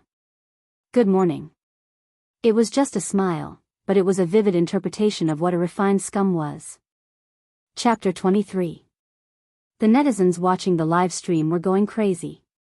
I can do it again, sisters. This man is so damn charming. It's so immersive. I've even thought of a confinement center. Hubby, when are you going to marry me? Miao HQ, Director Chen snorted. Li Jianyu is showing off again. No one else dared to chime in. They were all colleagues and were very familiar with Li Jianyu's style. He was good at shooting beautiful scenes and could make simple daily scenes feel like they were in an idle drama. The camera switching was also very artistic. Everyone felt that he was the most suitable person to film Heartbeat. Unfortunately, on the other side, in the living room of the Xiang residence, the morning's live stream plan was to start from Shui's house and go all the way to the Xiang residence. It would show the Xiang family's manor and vegetable fields before finally showing Xianxi's face. So at this time, Nan was happily watching the live stream with Xianxi. Oh my god, as expected of Shui. That smile just now made my heart race. He's so good at it. Nan lamented. After waiting for a few seconds and not receiving a response, he turned his head. Wow, Xianxi wasn't paying attention at all. She was slowly removing the seeds from the hawthorn. The corner of Nan's mouth twitched. My dear, can you be a little more career-minded? Xianxi, well, what do you think counts as career-minded? Just dress up. Look at you, it's already past 9 and you still haven't done your hair and makeup.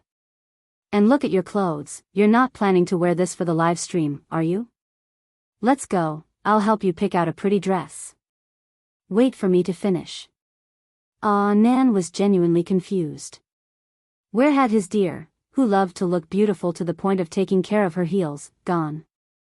The live stream continued. Although Shui's nanny van was spacious, it still felt cramped with the 2 cameramen and other equipment inside. The camera was almost on his face, but he was still very cooperative.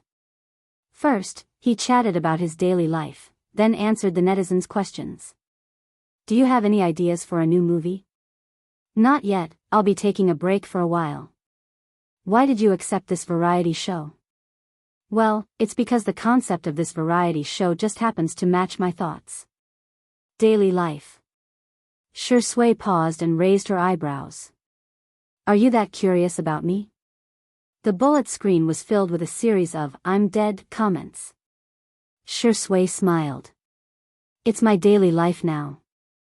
Li Jianyu continued, our variety show really doesn't have a script. We just want to show everyone the most realistic life, the most natural day. In addition, our variety show has a large number of advertising slots for rent. We welcome all sponsors to sponsor us. Come on, Daddy Sure. Ahem, Shui, come on and give us a talk show. Wow, the director is so cute. Director Li is as humorous as ever. I love him. Did I hear that right? Did Li Yingdi just call him dad? Ha ha ha.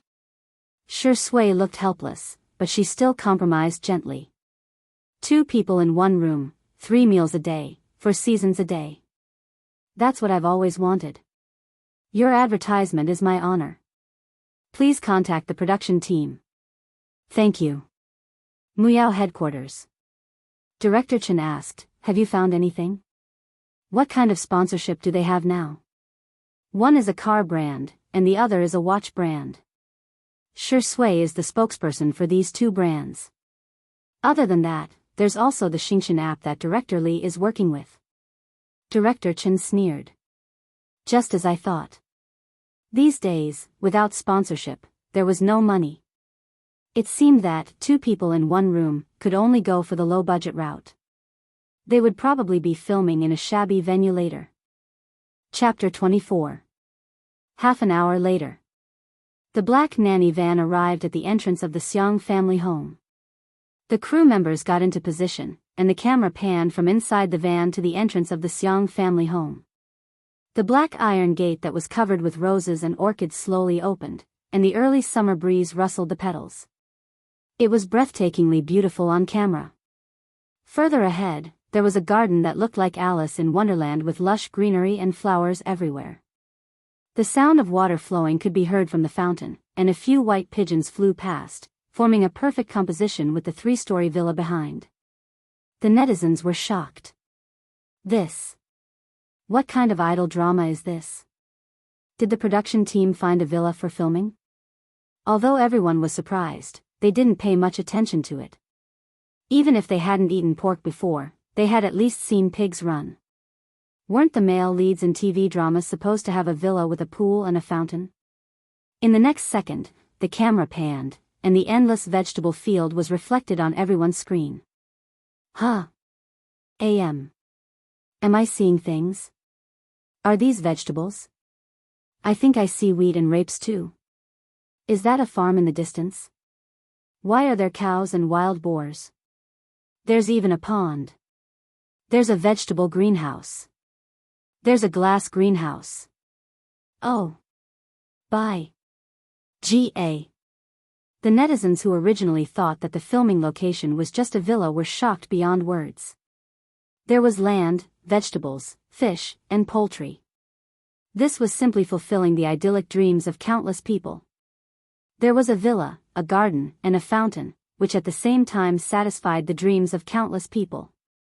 At this moment, the 2 were magically combined.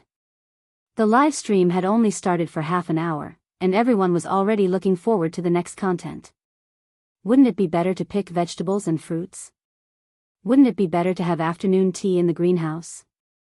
Even if they didn't do anything and just lay there, it would feel so good. Thank you to the production team for taking me to experience the lives of the rich. I'm considered living in a luxurious mansion and farming, right? I can only say one thing, 2 under 1 roof is awesome. Director Li is awesome. I'm really impressed. How did the production team find such a godly location? How are other variety shows going to survive? At the headquarters of Muyao. Director Chen's expression could no longer be described as ugly. His pupils dilated as he stared at the screen in disbelief. How could it be? Was there such a place in Nanqing? Why had he never heard of it? Why did Li Jianyu find it and not him? He suddenly realized that with 2 under one roof as a comparison, the so-called Bamboo Sea Mountain Village would look like a joke when Heartbeat started airing tomorrow. Li Jianyu understood the psychology of the netizens very well. He asked Shui to walk around in the name of familiarizing herself with the environment. In the comments, everyone was satisfied. It's about time to go back. Shui pushed up his gold-rimmed glasses and said in a sexy voice, Miss Xianxia is still waiting for us. The comments section was visibly filled with hostility. So annoying, I don't want to see her at all, okay? What's so nice about the vase fairy? You might as well look at the garden. I'm begging Shurindi to walk around again. Gidge, this woman really doesn't deserve to be on the show with you, wake up. This female star with the surname X is awesome. I wonder how much money she spent to appear on this variety show with Shui, TSK, it's not like she spent the money herself. She can just sleep with a few sugar daddies and get what she wants. Director, if you dare move the camera to Xianxia for even a second, I'll quit the live stream and never watch this variety show again. Chapter 25. Shui, who was in the middle of filming, couldn't see the comments, but Li Jianyu did. He gestured at Shui with a worried expression. Shui nodded slightly, indicating that she got it. Li Jianyu was still thinking about whether he should adjust the live stream plan and let Xianxia appear when the guests arrived in the afternoon. It wasn't that he didn't want to give Xianxia some screen time, but he was worried that Xianxia would have a mental breakdown on the first day of the trial. How was he going to film later? To his surprise, Shui looked calm and composed as she strode towards the villa. Li Jianyu was speechless. Daddy, sure. You can't walk so fast just because you have long legs. The comments section became more and more unsightly, and the official administrator of the Xingqian app had no choice but to ban some accounts. Unexpectedly, the netizens were even more conflicted. Even the officials have stepped in. As expected of the vase fairy. I don't want to see her for even a second. She's probably going to cry again later. If she dies, she'll probably cry at her mother's funeral. I just don't understand. How can an artiste with no acting skills, no singing skills, and no sense of variety show make so much money in the entertainment industry? Our researchers will be so disappointed when they see this. Li Jianyu was extremely worried, while Director Chen at the Muyao headquarters took a sip of coffee and cheered himself up a little. Shui's popularity was expected. The venue was good, which was unexpected, but also reasonable. It was probably because of Shui's connections. If the first 2 points were both plus points, then the biggest minus point was about to come. This was going to ruin the variety show. Director Chen was full of expectations for Xianxia. He wished he could become the cameraman and rush up to Xianxia with his camera. He wanted to use that weird woman to persuade the audience to leave. Shui's legs were long and her strides were big. She soon entered the villa. Unlike the cool colors of Shui's house, the interior of the villa was warm and cozy. The furniture was all made of raw wood. It was exquisite but not luxurious. It had a sense of design but didn't make people feel that it was overdone. The place was full of life. For example, there were moon-shaped pillows scattered on the sofa, and there was a row of fleshy succulents on the windowsill. There was even a string of cartoon-shaped wind chimes ringing on them. A place that was warm, full of life, soft, and could be called home. However, there was no sign of Xianxia. Shui looked at Nan, who was standing by the staircase. The camera followed him. Nan scratched his head of multicolored hair and said, "Wait a moment, I'll be right there." The comments became even more dissatisfied. The vase fairy knows that she can only rely on her looks to make a living, so she's frantically changing her makeup and hair. Are you kidding me? Shurindi was a senior. How could he let a senior and the staff wait for him? The most confusing behavior of the year. You don't have the life of a princess, but you still have princess syndrome? He wanted to ask the vase fairy if she wanted to act like a big shot. How many keys? Amidst the scolding, a clear and gentle female voice sounded from the direction of the kitchen. You're here? Wash your hands, dinner is ready. The netizens in front of the screen? Asterisk, I heard that the comments are back. Babies, I miss you so much. Let me see your little paws. Okay, good night. Chapter 26. Not only were the netizens dumbfounded, but the staff were also dumbfounded. Li Jianyu was the first to react. He gestured to the cameraman and asked him to move the camera to Xianyi's side. In the kitchen, the slender and petite girl was holding a bowl in one hand and a wooden spoon in the other. She was wearing a simple white short-sleeved shirt and blue wide-legged jeans. Her top was slightly short, revealing the milky white skin at her waist. Her hair was tied into a neat bun with 2 daisy hairpins, making her look a bit playful and cute. However, her temperament was calm and composed, giving people a comfortable sense of gentleness. The comments immediately changed. Ah. Pretty girl, I can do it.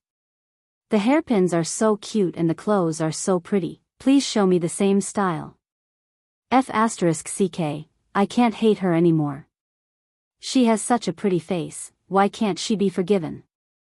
Li Jianyu, who had secretly glanced at the comments, breathed a sigh of relief. He had to admit that Xiangyi's looks were really good, and most people were more tolerant of good-looking people. Seeing that they weren't moving, Xiangyi asked in confusion, aren't you going to eat? The taste of my cooking should be okay. After everyone relaxed, they finally noticed the rich aroma coming from the kitchen. Gulp. Some people began to swallow their saliva. For the sake of the live broadcast, most of the staff had only eaten a few bites of their breakfast. They didn't notice it when they were working in a tense state, but at this time, the aroma had aroused their cravings. What did you cook that smells so good? Shui asked. He had a strong aura and instantly brought back the pace of the filming. Everyone seemed to have woken up from a dream and swarmed into the kitchen. The kitchen was neatly arranged and the utensils were exquisite, completely subverting everyone's impression of Chinese kitchens. On the 3 stoves in the kitchen, there were casseroles slowly simmering over an open fire, with steam rising from them. Seafood casserole porridge, want to try? Xiangyi lifted the lid of the casserole pot, and the aroma several times stronger than before invaded everyone's nostrils. After the steam dissipated, the cameraman stepped forward and used the high-definition camera to broadcast the scene to countless netizens in real time. The rice was cooked until it was soft and sticky, white and translucent. It was decorated with mushrooms, dried scallops, crab meat, shrimp, peas, and corn kernels. The fire was still on, and the pot of porridge was bubbling. Through the screen, one could almost smell the fragrance of the rice. *CK. Is the vase fairy's cooking skills that good? She's here, she's here. She's here to hype up her food persona again. One look and you can tell it's made by a chef. How could a celebrity know how to cook? To be honest, I'm really hungry. Sob, this porridge is too appetizing. Xiangyi scooped a bowl and naturally handed it to a certain direction first. Someone immediately mocked her on the bullet screen. You want to create hype with Shuringdi again? Why don't you take a look at your own status before creating hype? The next second, the camera captured the entire scene. Xiangyi handed the porridge to her manager, Anan. Netizens, what's going on? Shouldn't the first bowl of porridge be for Brother Shui? In the next second, Xiangyi filled the second and third bowls of porridge and handed them to Li Jianyu and the cameraman behind the camera. Netizens, what the hell? You're not giving the second and third bowls of porridge to Brother Shui? You woman, you've successfully attracted our attention. The next second, the young actor in a white shirt, ascetic and refined, personally filled a bowl of porridge for himself. Without changing his expression, he said to the camera, it smells pretty good. You guys can't eat it, so I'll try it for you. Netizens. Chapter 27. All along, Shui had always given people the impression that he was low-key, reserved, and had the charisma of a movie king. Apart from showing up when the movie was released, he was basically invisible at all times. Even the most impressive paparazzi couldn't dig up any information about him. At this moment, the man who was standing in front of the camera and eating porridge leisurely was standing in front of the camera. The green porcelain bowl accentuated his well-defined knuckles, and his every movement was natural and elegant. His pale lips parted slightly as he tasted the porridge. His eyebrows relaxed and his thin lips curled up slightly. It tastes good. Ah, so handsome, so handsome. A bowl of seafood porridge made him feel like a Michelin restaurant. Yes, yes, yes, Shui is really the kind of person who makes everything around him seem expensive when he appears. Watching Shui eat makes me hungry too. Boo-hoo, I can't take it anymore. I need to order takeout for lunch in advance. Unlike Shui, who was calm and collected, Li Jianyu and the cameraman, Lao Zhang, both took a bite and their eyes immediately widened like copper bells. This is porridge? Is this really porridge? How can there be such delicious porridge in this world? The porridge that had just been scooped out was still scalding hot, and the two were panting from the heat. However, they couldn't stop eating one spoonful after another. Li Jianyu didn't even need a spoon as he held the bowl and poured the porridge down his throat. The other crew members were about to die from their greed. Although they, like the netizens, didn't believe that Xianxia had personally made this porridge, they subconsciously thought that the arrogant and princess-like Xianxia would never prepare a portion for them. However, they heard the girls say, "There are 3 pots of seafood porridge. I've counted, there should be enough. The cutlery is here, please divide it among yourselves." Thank you, thank you. The crew members were speechless. We actually have a share? Everyone was about to faint from this unexpected ecstasy. They hurriedly sent a few representatives to bring the pots to the side and divide the porridge. The netizens in the real-time bullet screen were all confused. Huh? What the hell? The vase fairy knows how to say thank you? Do you remember that she once hired 5 assistants to serve her? She even had to let others help her wipe her nose. Oh my god, she looks like a completely different person. She can't be pretending, right? Are you deliberately acting gentle and polite in front of Shui? However, no matter how hard the netizens racked their brains, they would never have thought that the person was still the same person, but the soul inside had changed. The staff members took turns to eat the porridge. Most of them were still busy. After all, the live broadcast was still going on. Li Jianyu motioned for Shui and Xianxia to go to the living room. The two of them sat down on the sofa. Shui sat upright. As an actor, his figure and bearing were always impeccable. Xianxia, on the other hand, leaned back on the sofa and placed a pillow on her waist. She said politely, "Welcome, Senior Shui." Shui nodded and said gently, "You don't have to be so polite. Just call me Shui." Xianxia wanted to say something but stopped on second thought. She seemed to have realized that she was being filmed, so she cleared her throat and said, "You are my senior, and I am your junior. It's only right for me to call you senior." In fact, she really wanted to call Shui Zai Zai like her mother fans, but Nan said that it was more appropriate to call her senior. Little did she know that Nan was relieved, afraid that she would call him hubby, or darling, or something shocking. The conversation was very normal and warm, but the netizens in the live broadcast room were in an uproar. Isn't this sitting posture too relaxed? Does she really think this is her home? Oh my god, it's so scary to be uncultured. Is this how you use the word welcome? Come on, she's the one who's welcome at your house. I'm convinced. This female star X is really arrogant and shameless. Chapter 28. I used to think that she was brainless, but now I think she doesn't have any brains at all. If it weren't for Shui and Director Li, would she have come to film this show? Would she be able to live in such a nice house? I beg her to turn off her mic. She can be a pretty face, but as soon as she opens her mouth, all her good impressions are gone. Nan had already consciously avoided the camera and was secretly scrolling through the comments in a small corner. First, he posted dozens of comments praising Xianxia, then realized that many people were scolding Xianxia.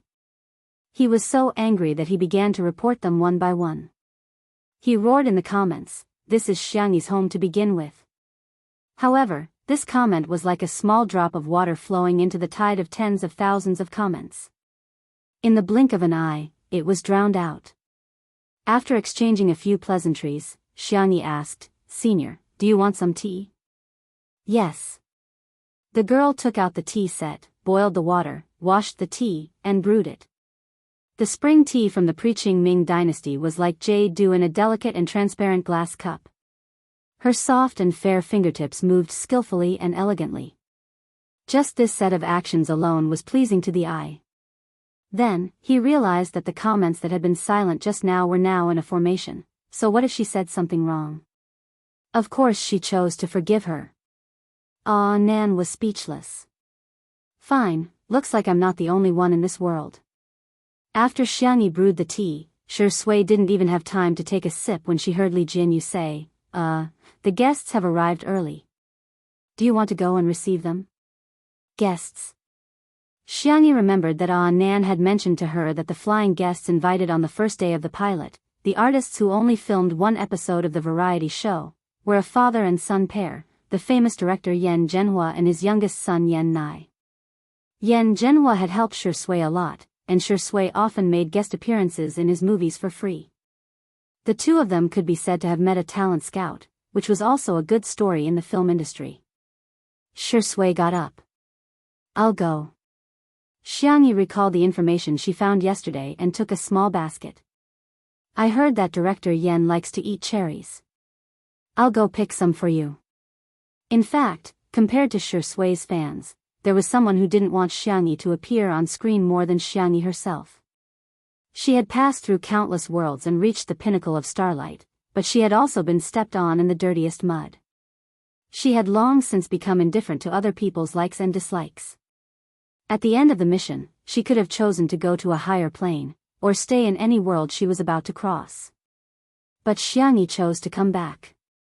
To her, the only thing that mattered was her family.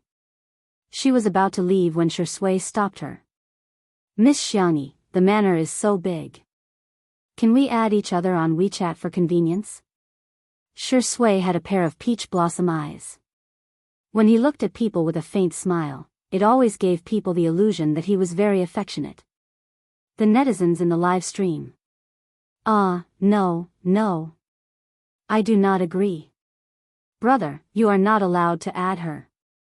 Xianxia said indifferently, I don't use my phone much. If you want to talk to me, just give me a shout. The netizens in the stream? What the F***CK? King sat up straight in bed. Is the vase fairy crazy? I don't know if the vase fairy is crazy or not, but this Shui fan is going crazy. She actually rejected Shurindi? Good night recommendation votes full 1000 plus chapters. Chapter 29. In the live stream, the netizens' question marks lined up one after another. Especially the fans, they suddenly realized that compared to Xianxia sucking up to Shui, what they didn't want to see was Xianxia ignoring Shui. This was simply a slap to Shurindi's face, and also indirectly a slap to their faces. Li Jianyu didn't know whether to laugh or cry, and tried to smooth things over. Xianxia, the manor is so big, you might not be able to hear me. There's this. Xianxia rummaged through the rattan basket at the door. The staff at the scene and the live stream audience watched as she took out a loudspeaker. It was the kind of loudspeaker that had been set up by roadside stalls to broadcast, Jiangnan leather factory closed down. Staff? Live stream audience? Silence, a strange silence. The crowd really couldn't associate this thing with the elegant and refined Shurindi. To everyone's surprise, Shui showed interest in the loudspeaker and even asked Xianxia how to use it. Li Jianyu looked at this harmonious, teaching scene, his expression a little absent-minded. He already had a hunch that the uploaders in the ghost section would clip a video of Shui holding the loudspeaker and playing wallets with the original price of 100, 200, 300, are all 20 yuan, to the music. Xianxia only had to repeat it once, and Shui had already learned it. Xianxia was very satisfied with her Zai's learning ability. She cut a small daisy and gave it to him. Excellent. Shui twirled the stem and lowered his slightly curved peach blossom eyes. Is this a little red flower? Xianxia tilted her head and thought for a moment. Of course, she had to pamper her white moonlight. Thus, she promised, collect 5 flowers and you can order dishes. Shi Sui's eyes lit up. This scene was filmed by Li Jianyu himself, and the lighting engineer had also softened the light. The final image was warm and beautiful, with its own idle drama filter. The viewers in the live stream were satisfied, but the fans went crazy. I told you this woman was a scheming B*TCH. The trap is too deep. Wah, our Shi Sui is too innocent, don't be fooled by this bad woman's little flower. The vase fairy is too good. First, he cooked and pretended to be gentle.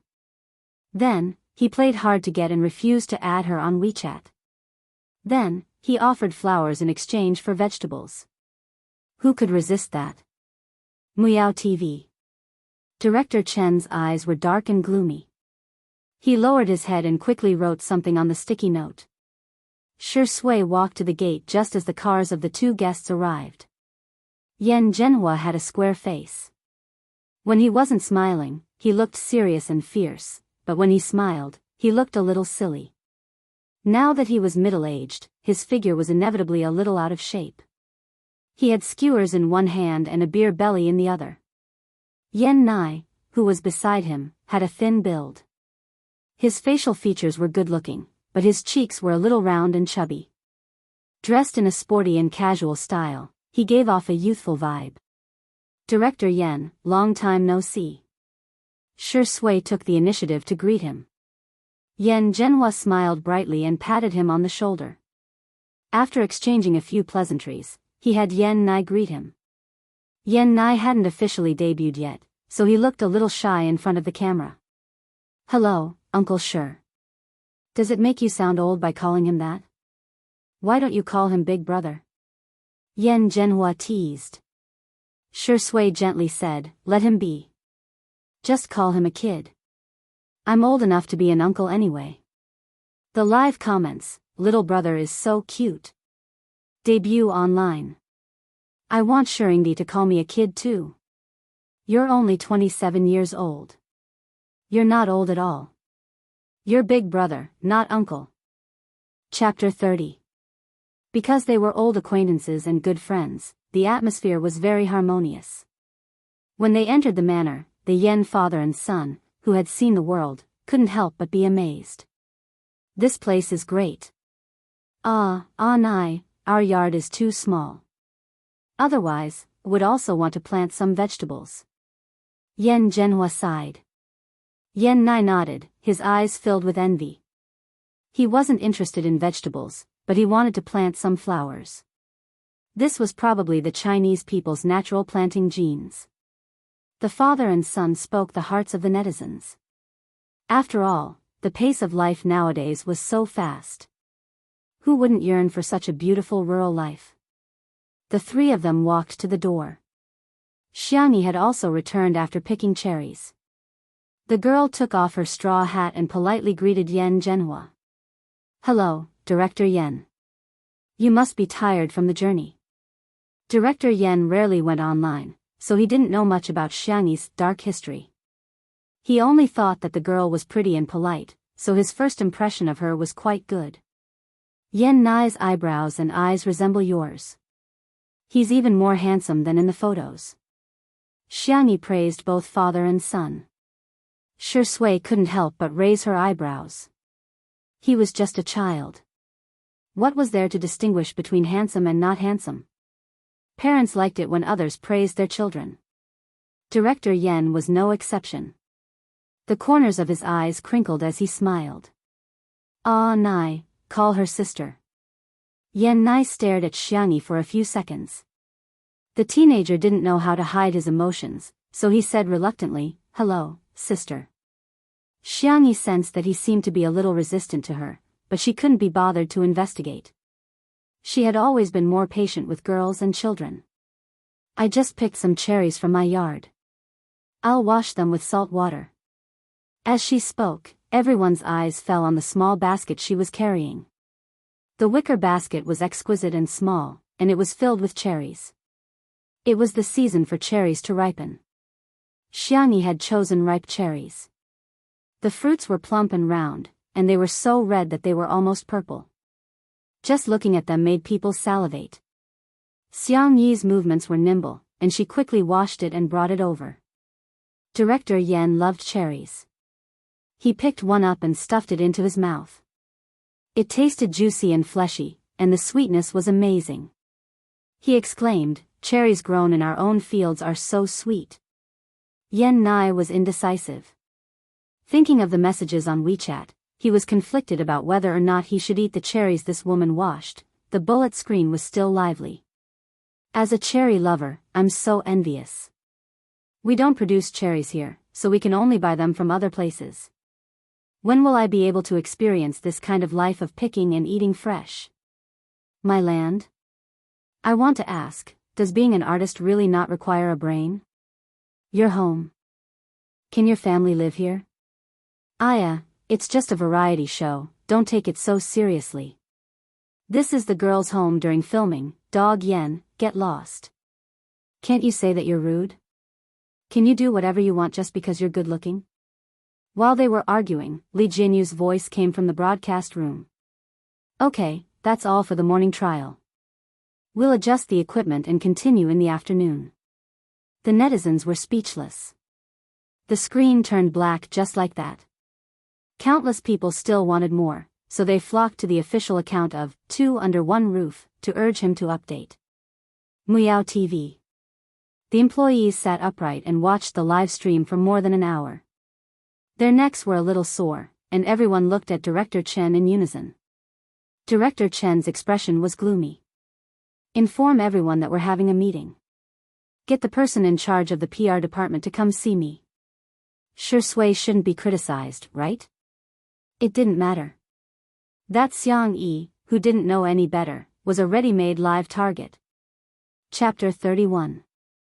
After the live stream was paused, Li Jianyu made a simple summary and announced the statistics of the morning's live stream. Our highest number of viewers reached more than 6 million. We're number one for the same time period. Thank you for your hard work, teachers. The staff applauded. But Li Jianyu changed the topic. After all, today is Saturday, and Daddy sure. Ahem, teacher sure has his own popularity. If our content is not attractive, even with the gimmick of a live variety show, it will be difficult to maintain the popularity. Although Yan Zhenhua was only a flying guest, he still gave a suggestion. You chose a very good venue. I think the production team can give out missions, and when the guests complete them, they can receive a certain reward. For example, pick a basket of cherries and get a dish for lunch. Thank you, Director Yan. We'll take your suggestion seriously. Then, Li Jianyu, the scriptwriter, producer, and others went for a discussion. Xiangyi asked, Senior Sure, Director Yan, what do you want to eat for lunch? Yan Zhenhua thought the production team would order takeout, so he said casually, Nanqing's crayfish is quite famous. How about crayfish? Xiangyi looked at Shui. The young actor nodded slightly and said gently, I'm fine with anything. What an easy child to raise. As for Yan Nai, Xiangyi ignored him. She wouldn't waste her feelings or time on people who hated her. Yan Nai, who was about to express his opinion, he felt like he was being targeted. The phone in his sweatpants kept vibrating. Yan Nai hesitated and found a quiet corner before taking it out. The messages were all from one person. Sister Wan Yan, big brother, are you there yet? Sister Wan Yan, wow, I'm watching your live stream. You're so handsome today. Sister Wan Yan, actually, I didn't want to talk to you about this, but Xiangyi, she's really. I'm not trying to drive a wedge between us. She and I used to be good friends, but because I advised her not to seduce Shurindi, there were a few screenshots below. Qin Wanyan tried to contact Xiangyi via WeChat, SMS, and other methods, but Xiangyi didn't reply. Yan Nai pursed his lips in distress. His father was busy and his mother was strict. Qin Wanyan's appearance was like a gentle and caring big sister. He was especially dependent on Qin Wanyan and almost saw her as his own sister. In the past year, Qin Wanyan and Xiangyi had become good sisters and best friends. He'd seen Xiangyi a few times, and indeed didn't have a good impression of Xiangyi. She was vain, boastful, and had a bad attitude towards the service staff. More importantly, she had once treated him. Yan Nai's face paled as he recalled that scene, and the nausea welled up again. But he had a sensitive and self-abased personality. He didn't dare say anything harsh to Xianxia, so after thinking about it, Yan Nai thought of the most harsh sentence he could think of: helplessness. Sister, don't worry. I won't eat anything she touches. Chapter 32. On the other end of the screen, Qin Wanyan was speechless. The corners of her mouth twitched uncontrollably on her exquisitely made-up face. Was this Yan Nai an idiot? She had said so much because she wanted him to deal with Xianxia. It would be best if he had a conflict with her. If that happened, the netizens would definitely curse Xianxia to death. But he didn't eat anything she touched. What kind of threat was this? At the Xiang residence. When he saw Xianxia begin to process the crayfish, Yan Zhenhua was surprised. Young lady, you can cook. A little, Xianxia said calmly. The crayfish were originally prepared for Xiang Feng. They were soaked in clear water in advance and added salt and a suitable amount of white vinegar. At this time, they were almost done spitting out sand. Xianxia used a small brush to scrub the shell and pincers one by one. She cut off the cheeks and heads and removed the veins. Everything was handled so neatly that even people with obsessive-compulsive disorder and mysophobia couldn't find fault with it. Yan Zhenhua looked at her skillful movements and knew that her cooking wouldn't be bad. He praised, not bad, young lady. There aren't many young people who can cook these days. Yan Nai secretly clenched his fists. Although he loved crayfish, he would never eat Xianxia's cooking. Not even a bite. Xianxia's movements were meticulous and neat. It didn't take long for her to process all the crayfish. She asked, Director Yan, Senior Shi, can you eat spicy food? Yan Zhenhua rubbed his stomach and looked at Xianxia with a much kinder gaze. Our Anai and I can eat spicy food. Shi Sui can't. At most, she can only eat slightly spicy food. In the entertainment industry, he was probably the only one who dared to call Shi Sui a child. Xianxia nodded. Okay, then I'll make 2 flavors. One is spicy and the other is minced garlic. I'll cook some noodles. Shall we eat noodles later? Okay. This is good. The soup of the crayfish was the soul. It was perfect for noodles. After Li Jianyu and the others finished their discussion, they realized that Xianxia had already processed the ingredients. The cameraman, old Zhang, smacked his lips. He was still thinking about the bowl of seafood porridge. Seeing that the ingredients had been properly prepared, he couldn't help but whisper, Director Li, do you think Xianxia really knows how to cook? It looks pretty decent to me. Li Jianyu was also confused at this moment.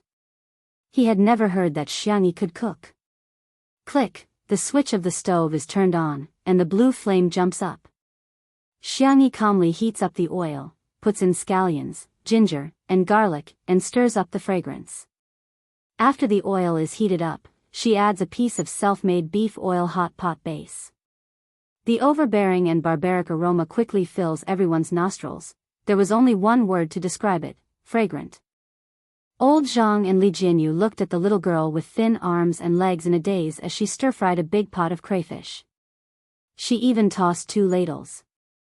Everyone in position, get ready to shoot. Little song, come over and shine. Fei confirmed the broadcast equipment. Old Zhang, Jianghu, Shaosen, there was no need to say the rest. Old Zhang and the other 3 cameramen had already skillfully found their positions.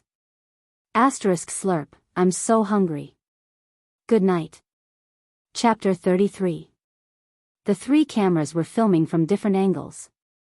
The netizens who were desperately urging the official Weibo account to update suddenly received a notification from the Xingchen app. The streamer you follow, 2 under one roof, has started broadcasting. Click to join the live stream, everyone. Oh, it's finally starting. We can see Shirindi again. And our adorable little brother Yan Nai. However, after clicking into the live stream, a very impactful scene appeared. Old Zhang had resigned from Miao TV at the same time as Li Jianyu. He had many years of experience in photography and had even filmed food documentaries before. Hence, he naturally chose to film from the perspective of food close-up. Xianxia threw in a handful of onions, and the aroma rose by a few degrees. She then added in some crayfish butter. After the butter and chili hot pot base melted, she added in the slightly deep-fried crayfish. Sizzle, even through the screen, they could smell the aroma wafting over. Huh? Did I enter the wrong channel? What am I seeing? The vase fairy is cooking? Is the AI head replacement technology so advanced now? Can they replace the vase fairy's head with another chef's? What the hell? This is the vase fairy herself. Did she toss a ladle? Toss a ladle? This big iron pot must weigh more than 10 kilograms, right? F***ck, she really knows how to cook. Ah, the crayfish are turning red. I'm swallowing my saliva like crazy. Xianxia turned on the fire, and the crayfish were quickly fried until their tails curled up and they turned red. She added water, sprinkled a handful of green pepper and dried red pepper, and covered the pot with a lid to simmer. She turned on another stove. Seeing that she was silent, Jianghu hurriedly cued her. What are you going to do next? Garlic crayfish, Xianxia answered calmly, as if she didn't care about the camera. She glanced at the crayfish and then looked away. Jianghu's heart skipped a beat. If she didn't say anything, would the rate of abandonment soar? Little did he know that the number of viewers in the live stream was increasing rapidly. The netizens who slept in the morning or those who were on break didn't get to watch the live stream for the first time. It was lunchtime and it was also the weekend, which happened to be the time of peak traffic. Why would they watch a video while eating? Of course, he had to look at the food. The girl on the screen was beautiful without makeup. Her skin was fair, and her slender wrists looked weak. However, she could easily lift a big iron pot and operate 2 stoves at the same time. This alone was enough to attract attention. Most importantly, the crayfish she stir-fried looked too delicious. The atmosphere in the live broadcast room was surprisingly harmonious. Why are these hands suddenly so black, clever and virtuous? What kind of fairy is this? Slurp, my tears are falling from the corners of my mouth. Wuwu's sister I want to go to your house to eat crayfish. I don't eat much, 1 basin is enough. At one point, the camera cut to the living room to broadcast the interaction between Shui and the Yen father and son. Although the comments were also very active, they were far less active than Xianxi's cooking. There were also a large number of netizens who strongly requested that the live broadcast be switched back to the kitchen. Jianghu? We seem to be a lifestyle variety show. How did it become a gourmet live stream? Forget it, gourmet food is also a part of life. He pointed the camera at Xianxia with a clear conscience. At this moment, the 2 pots of steaming hot crayfish were served one after another. Chapter 34. Xianxia didn't just pour the crayfish into the plate. Instead, she lowered her head and carefully arranged the dishes. Her fair and soft hands seemed to be performing a magic trick as she arranged the 2 large pots of crayfish into the shape of flower petals. She took out a transparent glass bottle and gently shook her wrist, embellishing it with white sesame seeds. The 2 cold dishes, crispy cucumber salad and sour and spicy lemon radish, were also decorated with carrots carved into flowers. In the live stream. Oh my god, it looks even better with this arrangement. Amazing, it's so F***king amazing. She instantly made it look like I can't afford it. I just ordered crayfish takeout and there's still 40 minutes to go. I'm about to cry. Oh my god, she actually made 2 cold dishes and even stir-fried some vegetables.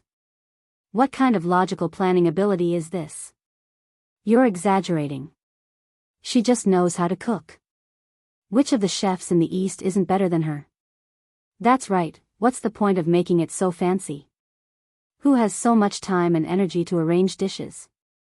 Do I have to learn carving just to eat? Are you crazy? You're living a rough life, but you don't allow others to be refined? The live comments were a mess, but in reality, it was a joyous occasion. Yan Zhenhua called Yan Nai over to serve the dishes while he himself was itching to cook some scrambled eggs with tomatoes. He happily carried it out and placed it next to the crayfish. Come, I'll add another dish for you kids. Thank you, Director Yan.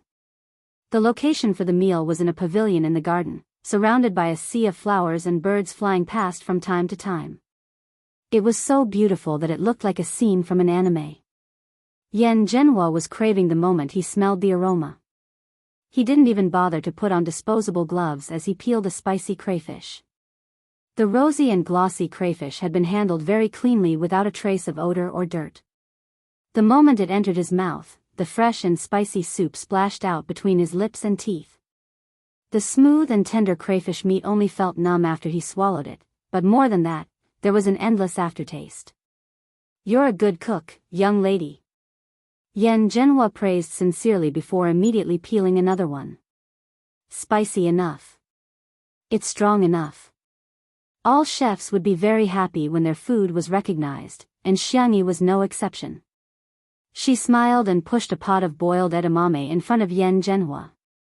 This is boiled in light salt water, it can relieve the spiciness. Yan Zhenhua's eyes lit up. Crayfish and edamame are a perfect match. Young ladies are particular about people.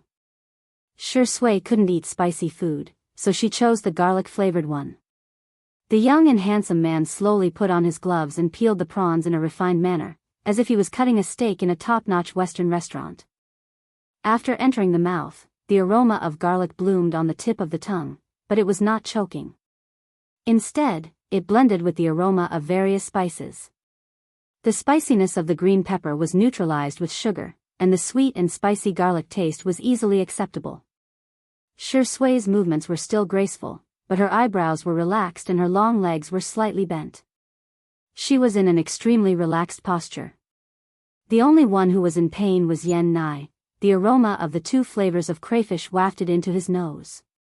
He was clearly full in the morning, but now his stomach was so empty that he was about to faint from hunger. The young man's clean and slightly protruding Adam's apple kept moving up and down as he struggled wildly between eating and not eating. He looked at Xiangyi with watery eyes. He didn't know if it was because of the smoke in the kitchen, but her appetite wasn't good. After eating 2 mouthfuls, she quietly peeled the crayfish. Her hands were nimble, and in the blink of an eye, she had peeled a small bowl full. Yan Nai's heart skipped a beat. If she peeled the crayfish for me personally, then I can't refuse her kindness. It would be impolite to refuse, and I'll do as she says.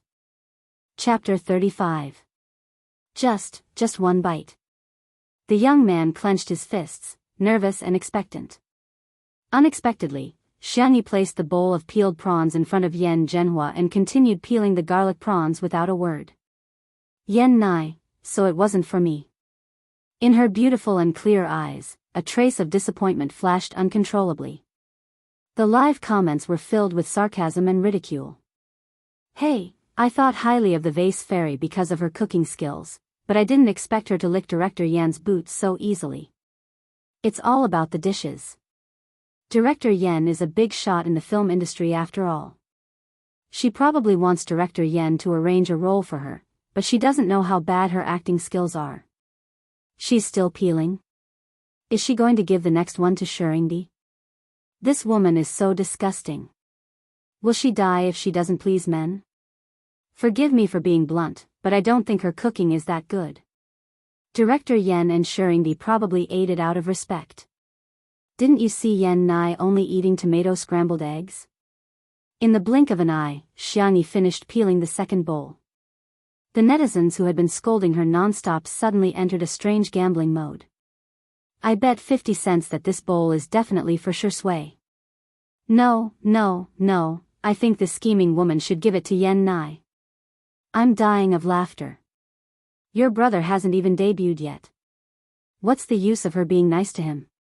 She's definitely going to give it to Shurindi. Some Shui fans might have forgotten that your idol was rejected even when she asked for WeChat. Picking sides at the slightest disagreement was an essential skill for the netizens of this era. Everyone stared at the bowl of prawns peeled by Xiangyi on the screen. Who would give it to Shui? Or Yan Nai? The handsome and charming Yingdi? Or the shy and adorable little brother? Amidst everyone's anticipation, the girl calmly took off her gloves, picked up the prawns, and left. Everyone. Li Jianyu called out to her. Xiangyi, where are you going? Xiangyi looked back at him innocently. I'm cooking noodles and giving Nan some crayfish to try. Everyone. What plot did I miss? Who is Nan? If I remember correctly, she's the Vase Fairy's manager. Sister Yi's manager is super cute. In the past, there were rumors that Sister Yi didn't treat him well. Are they really that close? Not far away, Nan, who was worried about his father, was stunned. After this memory loss, he was extremely worried that she would say or do something wrong. He had always felt that he had shamelessly freeloaded the previous few meals. It wasn't until a bowl full of garlic shrimp was stuffed into his hands that Nan realized in a daze, she had really changed. She's changed for the better. Inai, on the other hand, looked as if he had been struck by lightning. What? There were so many shrimps, but none of them were peeled for him. Chapter 36. Shi Sui, who was next to him, raised her eyebrows slightly and slowed down her actions of peeling the crayfish. After adjusting the equipment in the afternoon, the live stream was divided into several rooms. The main live stream was similar to a normal variety show, with the camera constantly switching between each person. Each guest also had their own personal live stream, with a cameraman filming the entire process. At present, Shi Sui's personal live stream had the most viewers, followed by the show's main live stream, followed by Yan Nai, Yan Zhenhua, and finally Xiangyi. The comments in Shi Sui's live stream were quite lively. Raising an eyebrow is so cool. I'm reminded of Gija's paranoid pervert role in Rainy Night, again. Hey, why do I feel like Shi Sui is a little upset? It's like a kindergarten kid who didn't get his favorite toy. I'm so pissed off. Xiangyi is poisonous. She's peeling crayfish for her manager but not for us. Shi Sui. The Vase Fairy seducing Shi Yingdi makes me angry, but the Vase Fairy ignoring Shi Yingdi makes me even angrier. Xiangyi's cameraman was old Zhang. His style was very similar to Li Jianyu's, who liked to shoot beautiful scenes. Thus, he stood a little further away, wanting to take a shot of Xiangyi from afar. Xiangyi happened to not be very sensitive to the camera, so the main camera was still filming Shi Sui and the others. Thus, she chatted with Nan for a while. Is it good? Nan nodded like he was pounding garlic while stuffing crayfish into his mouth.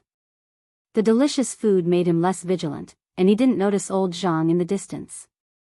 I thought you were going to peel for Shi Sui. Xiangyi was puzzled. Why should I peel for him? Didn't you say to avoid suspicion? If there were no cameras, Xiangyi would definitely peel for Shi Sui. Shi Sui's figure was naturally tall and straight, but in Xiangyi's eyes, he was too thin, as if the wind could blow him away. She felt like a grandmother looking at her grandson, wishing she could stuff all the delicious food in the house into his mouth. However, Nan said that she had too many haters. In order to avoid trouble, he advised her to keep a distance from Shi Sui. To sum it up in one sentence, interact less, speak less, and it's best if you don't even look at each other. This way, the anti-fans would not be able to use this as a pretext to make a fuss. Nan said vaguely, then why didn't you give it to Yan Nai? I've been looking at you for a long time. If he wants to eat, he can peel it himself. Besides, I don't think he likes crayfish. There was something else that Xiangyi didn't say. Yan Nai didn't hate the food, but her. Then why did you strip Director Yan? I read the information yesterday. Director Yan has an old illness. Casually peeling a bowl of prawns wasn't a difficult task for her. Moreover, Director Yan was an elder, and the Xiang family had a very good upbringing. The younger generation respected their elders from the bottom of their hearts. The conversation was weak, but it reached the live stream. For a moment, So our sister E peeled crayfish for Director Yan because of his injury? This must be a script. I don't believe the Vase Fairy would be so kind. But if she's acting, then she's acting. As long as she looks good, it's fine. No, wait, does pretty sister want to be beautiful on her own? She actually said she wanted to avoid suspicion with Shurindi. Actually, I think the little sister's personality is very good. After peeling the crayfish, she didn't take credit in front of director Yen or anything. It's just that kind of casual gentleness, but it's very comforting. Most of Xiangyi's live stream was focused on her face. They weren't as resistant to her as the haters. At this moment, everyone's impression of her had risen by a notch. Chapter 37. After feeding Nan, Xiangyi went into the kitchen to get busy. The noodles were handmade buckwheat noodles. Buckwheat was rich in protein, vitamins, and so on, and it wasn't easy to convert to fat in the body. After the buckwheat noodles were cooked, they were soaked in cold water for a while to make the noodles more chewy. At the same time, Xiangyi took out the sour plum soup she made in the morning from the fridge, put it in a transparent kettle, and brought it out. In the pavilion, Yan Zhenhua ate until he was panting. The more he ate, the spicier it became, but the spicier it was, the more he wanted to eat. His throat was burning, but his hands refused to stop. Seeing the sour plum soup in Xiangyi's hands, Yan Zhenhua's eyes lit up. Little girl, you didn't make this yourself, did you? Xiangyi poured him a cup and sprinkled some osmanthus on it. Then she replied gently, yes, I cooked it with dark plum, hawthorn, tangerine peel, licorice, and rock sugar. I just took it out of the fridge, so it's a bit cold. Drink slowly. Yan Zhenhua couldn't wait to taste it. The iced sour plum soup was sweet and sour, and the fragrance of osmanthus seemed to linger between his lips and teeth. His throat, which had been smoking just now, felt much better after drinking a few mouthfuls. At this time, Xiangyi used the serving chopsticks to mix the buckwheat noodles into the crayfish soup. According to the order, she first filled a bowl for Yan Zhenhua, then filled a bowl for Shui, which wasn't spicy. Yan Nai ate scrambled eggs with tomatoes for a long time. It was bad enough that his mouth was tasteless, but it wasn't enough to satisfy his hunger. Boys his age were at the age when they could eat, so after eating half a plate of scrambled eggs with tomatoes, he still felt hungry. He eagerly waited for Xiangyi to fill a bowl with noodles for him and then enthusiastically persuade him. Then he would reluctantly eat a bowl. Just one bowl. This was just an acknowledgement of her cooking skills. It definitely didn't mean that he forgave her. He didn't expect Xiangyi to fill the third bowl for himself. Then she put down the serving chopsticks and glanced at Yan Nai indifferently. This is buckwheat noodles. I don't know if you can get used to it, but you can try it yourself. Her attitude wasn't actually cold, but Yan Nai inexplicably cowered. I'm not hungry. Oh. Xiangyi lowered her head to eat. Weak, helpless, and pitiful Yan Nai, he felt as if there were 8 big words written above Xiangyi's head, eat it or not. If you don't want to eat it, then forget it. If it were someone else, they might have been concerned about Yan Nai. However, Yan Zhenhua was very magnanimous and only cared about eating by himself. Shui looked gentle, but she had a sense of propriety when interacting with others. She would never meddle in other people's business. Therefore, the more Yan Zhenhua enjoyed the meal and the more full he was, the more pain and hunger Yan Nai felt. Burp. Yan Zhenhua, who had eaten his fill, burped. Shui also stopped eating. Xiangyi silently begins to clean up the table. Yan Zhenhua is a little embarrassed. Nai, help your sister clean up. Xiangyi's portion was on the larger side, and Yan Nai didn't eat a single bite. Shui didn't eat spicy food, so there was still some spicy crayfish left. Yan Nai nodded and really began to clean up. This young master, who had never done any household chores, was in a difficult position. Should I throw these away? The question was directed to Xiangyi, but he couldn't bring himself to call her sister. In his heart, the gentle, intellectual, and understanding Qin Wanyan was his sister. Xiangyi. She didn't deserve it. The live comments, Wei is dead. This little puppy is too soft and cute. Boo-hoo, I miss little brother Rua's face, and those little boobs are so cute, don't throw them away. Give me the address, I'll take a taxi there and eat it all. Ahem. Li Jianyu cleared his throat behind the camera and shamelessly said, Little brother Yan Nai, our production team is willing to take back the leftovers. Huh? Yan Nai was stunned. That's not very good, after all, it was leftovers. Would anyone really be willing to eat them? Chapter 38. The next second, all the staff members on site nodded in unison. Yan Nai, little did they know that the bowl of seafood porridge in the morning had only whetted everyone's appetite. Later, when they smelled the aroma of the crayfish, if it weren't for their professional ethics, they would have turned into hungry wolves and rushed over to grab the food. Xianxia, there's still sour plum soup in the fridge. Do you want it? The girl's voice was soft and polite, which sounded like the sound of nature in the ears of the staff. Li Jianyu said without reservation, Yes, yes, yes. Then I'll go get it. No, no, no, Teacher Xianxia, please take a seat. We'll do it ourselves. The audience in the live stream? They were still calling her Xianxia in the morning, but now they're calling her Teacher Xianxia. This must be the most unscrupulous program in history. Wait, a slow, low voice reached everyone's ears. Shui's thin lips curled into a lazy, evil smile. How do you calculate the return fee? Huh? Yan Zhenhua reacted quickly and chimed in, That's right, this recycling of old cell phones and home appliances even has to change pots and scissors. The program crew, damn, how could they forget about these two old foxes?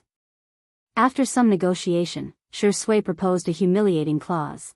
The program crew had to help clean up, including but not limited to cleaning up the dishes, washing the dishes, wiping the table, etc. The netizens in the live stream initially thought that the program crew wouldn't agree, but the camera changed. More than a dozen staff members surrounded the small amount of crayfish. Those with fast hands could grab two, while those with slow hands could only grab one. They couldn't bear to eat it all at once and slowly ate it in their hands, as if they were eating some precious and expensive delicacy. Not to mention the noodles, each person could only pick one portion. Everyone couldn't care less about cleanliness as they carefully soaked the crayfish soup before eating it like it was a treasure. The satisfied expressions of the staff members were too real. Only then did the audience realize that Xianxi's cooking was really delicious. I'm hungry, I opened the mysterious yellow app again. Ha ha ha, good thing I ordered takeout early. I can watch while eating.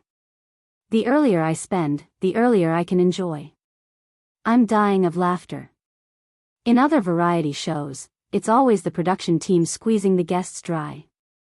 I didn't expect it to be the other way around. This is the first time I've seen the production team help the guests clean up. With someone helping to clean up, Xianxia was also happy to be free. She poured a cup of sour plum soup and sipped it. Yan Zhenhua and Shui chatted about the past for a while. They talked about the tough experience of filming in the deep mountains. That day was a night shoot, and it was raining. Using the jokes you youngsters use, that rain was heavier than the day Yiping went to ask her father for money. Shui was filming a fighting scene. She rolled around in the mud, and her eyelashes were covered in mud. Although Yan Zhenhua was getting on in years, he was still very humorous. When he spoke, it was as if he was doing a monologue. But after that day, our crew had a farmhouse restaurant's earthpot chicken. It was really delicious. Xianxia didn't interrupt, but she listened very carefully. From time to time, she would nod or smile in response. She said softly, There's an earthpot stove in the small kitchen. Shall we make earthpot chicken or stew for dinner? Yan Zhenhua slapped his thigh excitedly. Good, good, good. Do you want to burn some firewood? I'll go chop some firewood right away. A certain well-known director had completely forgotten that he had come to the show to chat and relax with Shui. Xianxia, you have an old injury on your hand, let me do it. Yan Zhenhua was stunned for 2 seconds before smiling. You're quite meticulous, young lady. You peeled the crayfish for me because of an injury? There was an uproar in the live stream. Asterisk, there are over 200 comments on this chapter. I'll add more today. The bad student Juan is going to catch up on her homework. Good night. Chapter 39. Huh. Is that why the vase fairy peeled prawns for Director Yen? I suddenly feel like the vase fairy isn't that annoying anymore. It's like she's a different person. Oh my god, my impression of Xianxia has really changed. Not only is she a good cook, she's also meticulous and knows how to take care of people. It's true, it's true. I was just watching Pretty Sister's stream and heard her conversation with her manager. She even took the initiative to avoid suspicion with sharing the hype. A dog can't stop eating sh*t. How can the vase fairy change? It's just a script. There are so many fools these days who still believe the celebrities in variety shows are real. There was a lot of discussion in the comments. Some people had changed their opinion of Xianxia, while others were still relentlessly criticizing her. However, everyone's unified thought was, Xianxia would definitely show off in front of Yen Zhenhua. Unexpectedly, the girl only smiled faintly. I'm going to chop wood. Huh? That's it? She didn't take credit, didn't show off her meticulousness, and even remembered such a small detail like Director Yen's old injury. Yen Zhenhua was even more satisfied with Xianxia. Let's go, Shi Sui. Let's go take a look. Shi Sui pushed her gold-rimmed glasses up her nose and followed. Yen Nai was also dragged along by his father. The small kitchen was a traditional Chinese-style building. There was a pot, a stove, and corresponding kitchen utensils. There was dry wood prepared all year round, but it hadn't been chopped yet. Yen Zhenhua was determined to prove that he hadn't aged. He picked up the axe and chopped a few times. The wood either fell from the stump or wedged into the wood. Yen Zhenhua was old after all. After a few tries, he was out of breath. However, Yen Zhenhua still firmly believed that there was no problem with his method. He just didn't have enough strength. He patted Yen Nai's shoulder. Ah, Nai, try it. Yen Nai hesitated. I can't. Can you be a little more manly? Yen Zhenhua said loudly. Listen to me, use your strength from this angle. He spoke and gestured as he explained eloquently. It was as if he was lecturing someone on the set. Yen Nai tried twice and also failed. Yen Zhenhua was a little unhappy. Where did all the food go? You can't even do such a small task. Instantly, the bullet screen started to fire at him. Your brother is thin to begin with, and he's never done this kind of work before. Isn't it normal that he can't chop well? What kind of father is this? Yen Nai didn't even take a sip of water other than scrambled eggs with tomatoes. It's bad enough that he doesn't care about his son, but he's so fierce. The little puppy is so pitiful. I'm physically and mentally uncomfortable with a middle-aged greasy man like Yen Zhenhua who likes to be a teacher and give advice. I'm reminded of my silly menopausal leader again. Hee. Isn't this the current situation of traditional parents in our country? Apart from suppressing and criticizing their children, they never consider their children's feelings. Yen Nai's personality had always been sensitive. Being scolded in public, he was momentarily stunned. He stood there in a daze and even forgot to defend himself. Li Jianyu's heart was in his throat. He was afraid that the atmosphere would become awkward because of this. Suddenly, he heard the man's low chuckle. Teacher Xianxia, can you teach us? The netizens were speechless. Brother, you're too flirtatious. Who can resist that? Xianxia nodded and demonstrated. The girl raised her hand and the axe fell, splitting the wood into two. Her movements were clean, neat, and valiant. It was as if she was cutting a cake. In an instant, the netizens were speechless. Pretty girl. No, pretty sister is too much. Chapter 40. Xianxia's display of skill shocked countless people in front of the screen. The on-site staff were also shocked. They thought Xianxia was just joking, but they didn't expect her to really know how to chop wood. Yen Nai's eyes widened, filled with shock. She really did it, a soft and calm voice suddenly sounded in his ear. It's not that you don't have enough strength, it's that there's a problem with your technique. Try this. Huh? Yan Nai froze for a few seconds before realizing that Xiangyi was teaching him.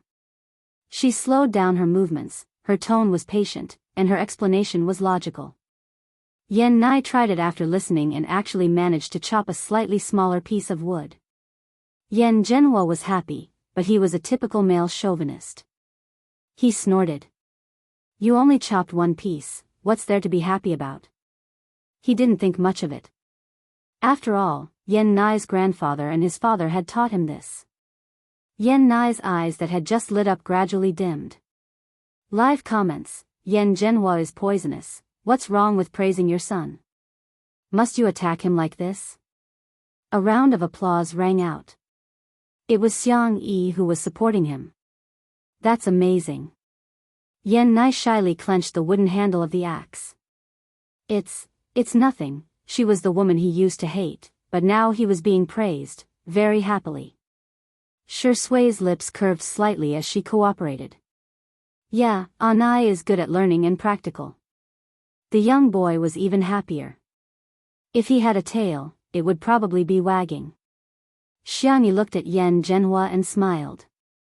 Director Yan, aren't you going to praise Yan Nai? Yan Zhenhua waved his hand. Oh, how can I say that? Praising an actor was fine, but praising his own son. That was too embarrassing. I think children should be praised more. Xiangyi picked up another axe and chatted while chopping wood. When I was a child, I liked it when my elders praised me. Every time they did, I was especially motivated. This statement resonated with many people. It's me, the more the teacher praises me, the more motivated I am. I really like to flatter my sisters, and I also like it when my sisters flatter me in different ways. Ha. Sister E is so hardworking. She's so efficient, so valiant and gentle. Woo, I'm turning from a passerby to a fan. Yan Nai didn't have any expectations for Yan Zhenhua. He actually knew that his father loved him, but his way of expressing it was reserved. Therefore, it didn't matter. He didn't really need his father's approval. But unexpectedly, Yan Zhenhua coughed. That is not bad. Keep up the good work. Yan Nai jerked his head up and stared at his father in disbelief. Yan Zhenhua felt embarrassed after praising him. He touched his stomach and looked away. I'll go take a look at the chickens.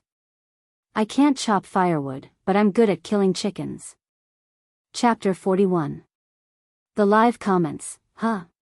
Director Yan can't be at Sundra, right? I actually think Director Yan is very cute, chicken. Don't come over, I'm going to scream. Director Li Jianyu, who had been paying attention to the netizens' comments throughout the entire process, heaved a sigh of relief when he saw the change in the live comments. Thinking back, he realized, did Shi Sui and Xiangyi inadvertently work together? And they even cooperated perfectly? Li Jianyu didn't have time to think about it in detail as his attention was attracted by the comments praising Xiangyi. He also noticed that the number of viewers in Xiangyi's personal live stream had actually increased. Although the increase wasn't huge, it was a reflection that more and more viewers were becoming interested in her. Perhaps, there was a deeper meaning behind Daddy Shi's recommendation of Xiangyi to star in this live variety show. Yan Zhenhua ran to the chicken coop to take a look. There were more than a dozen chickens in total, as well as a nest of freshly hatched chicks with light yellow fluffy feathers. The chicken coop was very clean, and there was a thick layer of hay on the ground. There wasn't any smell. Shi Sui also came over, and Xiangyi even stuffed him with a small basket so that he could pick up some eggs. Because the scene of the chickens being slaughtered was too bloody, the cameraman paused the filming. Yan Zhenhua scanned the chicken coop with his eyes, intending to pick the fattest one. He casually chatted, Shi Sui, what do you think of that little girl, Xiangyi? Huh? Shi Sui slowly picked up an egg. The female staff at the side couldn't help but look at him. His fair and slender hands with distinct joints didn't look like someone who would do such a thing at all. But when he did, it was incomparably elegant and pleasing to the eye. Yan Zhenhua smiled and said, if you ask me, this little girl is pretty and has a good temper. She's a good match for our Anai. Shui paused in his actions of picking up the eggs and continued unhurriedly, Director Yan, Anai is still a child. Yan Nai was only 17 years old this year and was underage. I just asked around, the little girl is 3 years older than our Anai. As the old saying goes, a woman 3 years older than her husband would carry a golden brick. Look at this, when fate comes, it can't be stopped. This is simply a match made in heaven, a match bestowed by heaven. The more Yan Zhenhua thought about it, the more convinced he was. He slapped his thigh and said, if this is really done, I will give you a big red packet. In the future, the little girl won't call you senior anymore. She'll call you uncle like Anai. We'll be a loving family. Shui had always been gentle and courteous, but for some reason, she was silent today. Unfortunately, Yan Zhenhua, a straight man, was already immersed in the image of Xiangyi and Yan Nai's baby surrounding him and calling him grandpa, on the other side. Halfway through the scene of chopping firewood, there was a signal problem, and the live broadcast had to be temporarily suspended. Xiangyi, on the other hand, didn't stay idle. She found a food container and prepared to pick some fruit for Xiang Feng to send to the driver. Yan Nai didn't know where his courage came from, but he stopped her. Xiangyi. Stop, I have something to say to you. Xiangyi turned back, her eyes indifferent. What's the matter? Meeting her clear eyes, Yan Nai suddenly stuttered, if there's nothing else, I'm leaving. Yan Nai was anxious and blurted out, why are you ignoring Sister Wanyan? She's clearly doing this for your own good, why don't you understand her at all? Xiangyi was at a loss. Who? Yan Nai said indignantly, it's fine if you pretend not to know me, but do you also pretend not to know Sister Wanyan? Xiangyi, you have no heart. A question mark slowly appeared on top of Xiangyi's head. This chapter was updated after reading the comments on QQ. There will be an update in the morning, so it will be late, so I'll say goodnight first. Chapter 42. Known. Condition A, the child knows me.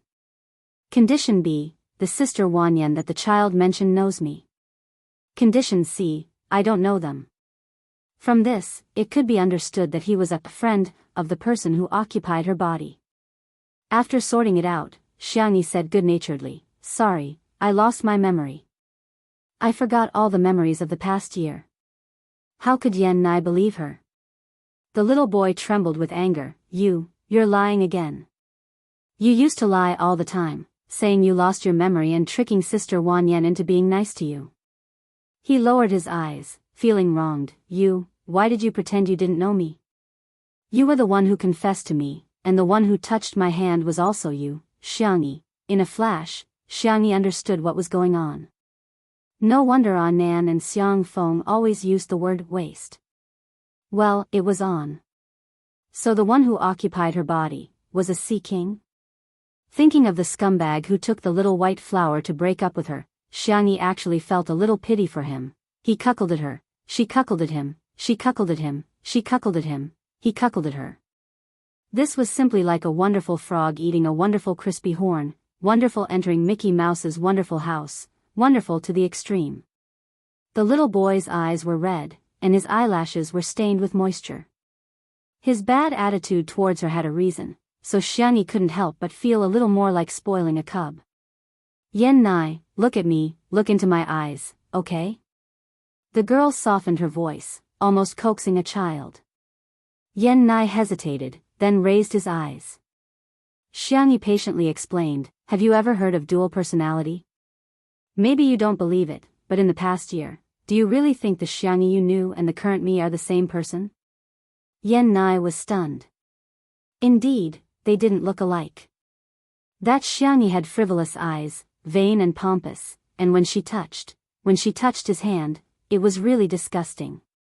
But the girl in front of him now had a gentle temperament, clear eyes, and eyes that seemed to be full of stars. Her whole person was bright and soft. She was a completely different person. You have an answer in your heart, don't you? Xiangyi said softly. I apologize for what happened in the past, but I really don't have those memories. If you want to vent your negative emotions on me, I'm fine with it. But I hope you understand that I didn't lie to you, and there is no need for me to lie to you. Yan Nai's voice was slightly nasal. You're lying. No. You are a liar. Fine, you don't want to listen to me, do you? Xianxia looked around and picked up a sickle expressionlessly. She asked casually, do you believe me now? Yan Nai. 2 minutes later. The young boy accepted the fact that Xianxia had lost her memory. He obediently held the food container and followed behind Xianxia like a little tail. If one ignored the scythe in Xianxi's hand, the scene would have been perfect. There was a ladder near the fruit trees. Xianxia lightly and nimbly climbed up a loquat tree. The fruit on the tree wasn't easy to pick, so she hooked it with the scythe and easily reached it. Yan Nai weakly picked up the scattered fruit that had fallen to the ground. Yan Nai was so nervous that he accidentally dropped the food container that was filled with loquats. Suddenly, a word echoed in Yan Nai's mind, danger. The next second, the girl suddenly patted his cheeks twice. Her voice was gentle but rather threatening. The wind blew a strand of her hair and stuck it to his brow bone. She was very close. I only like obedient children. If you deliberately cause trouble, you'll get beaten up. Whoosh, Yan Nai's ears turned red. Asterisk, can the diligent Nuanyuan have votes and comments? Good night. Chapter 43. How strange, her touch didn't seem so annoying anymore. His heartbeat was also erratic. I didn't do it on purpose. Yan Nai's voice was getting smaller and smaller. He didn't dare to look at Xianxia. He lowered his eyes, and the fringe on his forehead covered his clear eyes. From Xianxi's point of view, the kid was scared. Forget it, I'll just scare him a little. Her pretty little brother has the privilege of being forgiven and doted on. Are you hungry? She asked. No. Before he could finish his sentence, Yan Nai's stomach growled at an inappropriate time. His fair and handsome face, which still had some baby fat, instantly turned red. Xianxi's lips curved. What do you like to eat? I'll pick loquats for you later. Yan Nai's eyes lit up. There was such a good thing. Half an hour later. A bowl of hot rice noodles was placed in front of Yan Nai. The rice noodles were made by Xianxia. They were white and smooth, soft and elastic. Considering Yan Nai's preference for spicy and sour food, she made a fragrant meat sauce as a topping. She also added some refreshing side dishes and vegetables, filling the bowl to the brim. Yan Nai huffed and puffed as he ate. If you can't finish it, it's okay to have leftovers. Xianxia reminded him. Her biggest worry as a child was that she couldn't leave leftovers when eating at other people's houses. However, all the elders liked to give her food. She had to bite the bullet and eat when she couldn't finish it. It was a painful feeling. There was no need to make things difficult for the kid. Yan Nai raised his head from the bowl that was bigger than his face. The corners of his mouth were oily, and he revealed a shy smile. Leftovers? That didn't exist. He even wanted to have another bowl. Xianxia went to wash the fruits so that it would be convenient for Xiang Feng to eat when he received them. Buzz buzz, his phone vibrated. It was a voice call from Qin Wanyan. Yan Nai hesitated for a moment before answering the call. Sister Wanyan. Qin Wanyan's gentle and concerned voice came through the receiver. Nai, I heard that there was an accident during the live broadcast. Are you okay? Are you hungry? Do you want me to order some takeout for you? There was a signal tower nearby that was undergoing maintenance, so the live broadcast could not be carried out for the time being.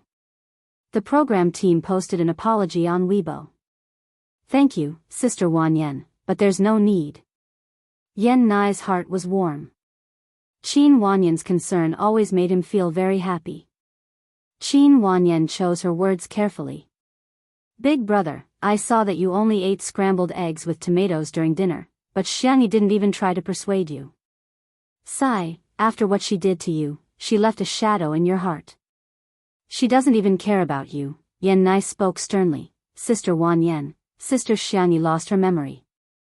She doesn't remember anything from the past year. In that case, let bygones be bygones. On the other end of the phone, Qin Wanyan had already prepared a set of lotus words. Yan Nai's sudden words left her speechless. Sister Xianxia? Didn't you say that you hated Xianxia the most? The fact that Yan Nai was once molested by Xianxia was Qin Wanyan's biggest trump card. From time to time, she would use it to brainwash Yan Nai and make him remember the pain. Whenever Yan Nai thought about it, he would feel nauseous. This was the first time that her trump card had failed. Also, Sister Wanyan, Sister Xianxia didn't mean to ignore you. Her eyes aren't good. She has pseudomyopia and a thin cornea, so she can't use electronic devices often. She hasn't even used her phone recently, so I'm sure she didn't mean to not reply to your messages. Okay, I'm hanging up. I'm going to eat my noodles. Qin Wanyan? You believe in the bullshit of amnesia and bad eyes? I think there's something wrong with your head. Chapter 44. Qin Wanyan wanted to continue, but this time, Yan Nai hung up in a hurry, as if he was being chased by a dog. Before he hung up, Qin Wanyan vaguely heard a burp, at the same time. At a research institute in China. Top talents from various fields were gathered at the research institute. They were usually busy with their own things, and the only place they met was the cafeteria. Xiang Li rarely went to the cafeteria. Usually, the Xiang family's chef would deliver food. But today, the new chef accidentally made food that he hated. Xiang Li didn't even touch it and went straight to the cafeteria. He was famous among the weirdos in the research institute for being cold and hard to get along with. The only person he was closest to was the little fatty in the laboratory next door. Brotherly, brotherly. Today's braised pork and crab roe buns are delicious. The little fatty enthusiastically recommended the menu as soon as he saw him. He looked at the tablet on the table as he ate. I don't know the name of this foodie blogger, but the crayfish looks so delicious. Xiang Li didn't have the habit of using his phone while eating. He casually glanced at the screen, but his gaze froze. On the screen, there seemed to be an edited version of a short video. A beautiful girl with no makeup stir-fried the crayfish a few times and served it on a plate. It only took about 10 seconds, but the little fatty had watched it over and over again for who knows how many times. The hot soup splashed on the back of the girl's fair hand. If one looked closely, they would see that her skin was slightly red. It was common to get scalded while cooking. But Xiang Li's brows furrowed deeply. He patted the little fatty on the shoulder. Do you still have that special ointment that your laboratory developed some time ago? We do, but it's too expensive. I only kept a tube. Give it to me. His tone was firm. The little fatty was a little reluctant. Brotherly, I'll keep an eye on your experiment tonight, Xiang Li said expressionlessly. The little fatty. Oh, it's a deal. Brotherly, I'll go get it now. The little fatty stopped eating and ran to get the ointment. He found Xiang Li writing an address on a piece of paper. The man was left-handed, but now he was using his right hand. His handwriting was still strong and smooth. He first wrote a string of words, which seemed to be the name of a manor. Then, he crossed it out and replaced it with the Stars Entertainment Company building. The little fatty was curious. Brotherly, who are you giving this ointment to? Family? Xiang Li said in a disdainful tone, idiot. After a pause, he added, let the big idiot give the little idiot. Little fatty? After Yan Nai finished the noodles, he obediently went to wash the dishes. Xiangyi had specially left him a portion of fruit and a cup of freshly squeezed strawberry yogurt. The young boy immediately became excited. Sister, I'll go chop some firewood later. Xiangyi didn't mind the change in the way he addressed her. She casually said, then wear gloves. Don't scratch your hands. She was about to contact her uncle, Xiang Feng, when she heard a familiar voice. Little Xiangyi, your package has been delivered. Come and sign for it. Thus, Yan Nai discovered that Xiangyi's originally calm expression had blossomed into a sweet smile. Uncle. Xiang Feng came with a bunch of packages. He pinched Xianyi's chubby cheeks and took out a thin kitten from his suit pocket. I just picked it up on the side of the road. Although it's a little ugly, it looks like Xianxian. I'm going to take it back and raise it. When the kitten saw Xianyi, it meowed excitedly and waved its little paws wildly. Xianyi was stunned. She hesitantly called out a name. Tong Tong. Chapter 45. The kitten, meow, meow, meow. It's me, it's me. Xianyi, exclamation point. The girl, who had always been calm and collected, was surprised. Xiang Feng, what bucket? Bucket bag? Which brand do you want? Uncle will buy it for you. Ahem, uncle, I think it might be hungry. I'll take it to make some goat milk powder. Xianyi took the kitten from him and rubbed the back of its neck to comfort it. Xiang Feng complained, hey, be careful. This cat has a bad temper.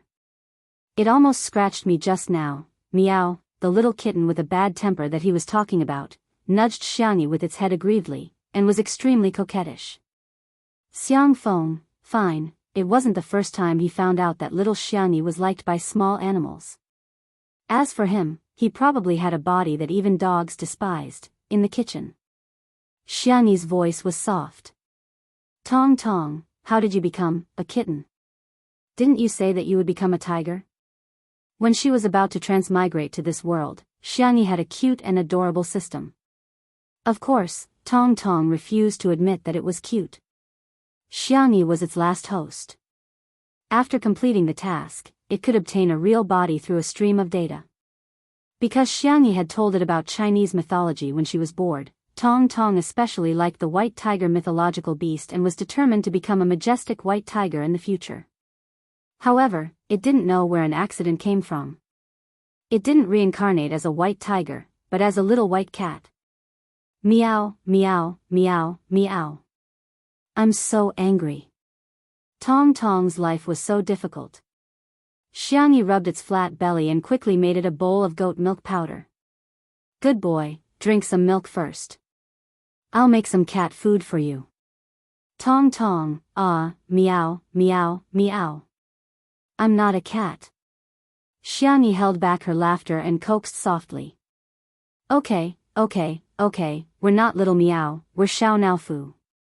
I'll make you Xiao Nao Fu's food. Tong Tong, that was more like it. It was not in vain for it to be reincarnated into this woman's world. Xianyi boiled the chicken breast, egg yolk, and carrots. She cut them into small pieces and put them in a clean bowl. All of them were really starving. They buried their heads in the food and were even indifferent when Xianyi rubbed them. When Shui entered the kitchen with a basket of eggs, he saw the girl stroking the cat until her eyebrows curved. Senior Xianyi greeted him politely. Thank you for your hard work. Shui asked gently, do you put the eggs in the fridge? Yes, the refrigeration section. Shui put down the eggs and found that Xianyi's eyes were full of the kitten. She didn't even look at him. He licked his teeth with the tip of his tongue, suddenly feeling displeased. Is this the cat that Xiang Feng picked up? Xiang Feng had mentioned it to him when he passed by the living room earlier. Are you going to raise it? Xianyi looked up innocently. Senior, can't I? She was worried that Shui was allergic to cat fur. If that happened, Xiang Feng would have to take care of it during the live broadcast. Shui's fingertips itched. He wanted to touch the cigarette box, but he resisted the urge. You can. He paused and said in a hoarse voice, but there's a condition. The girl's eyes flashed for a moment, then dimmed again.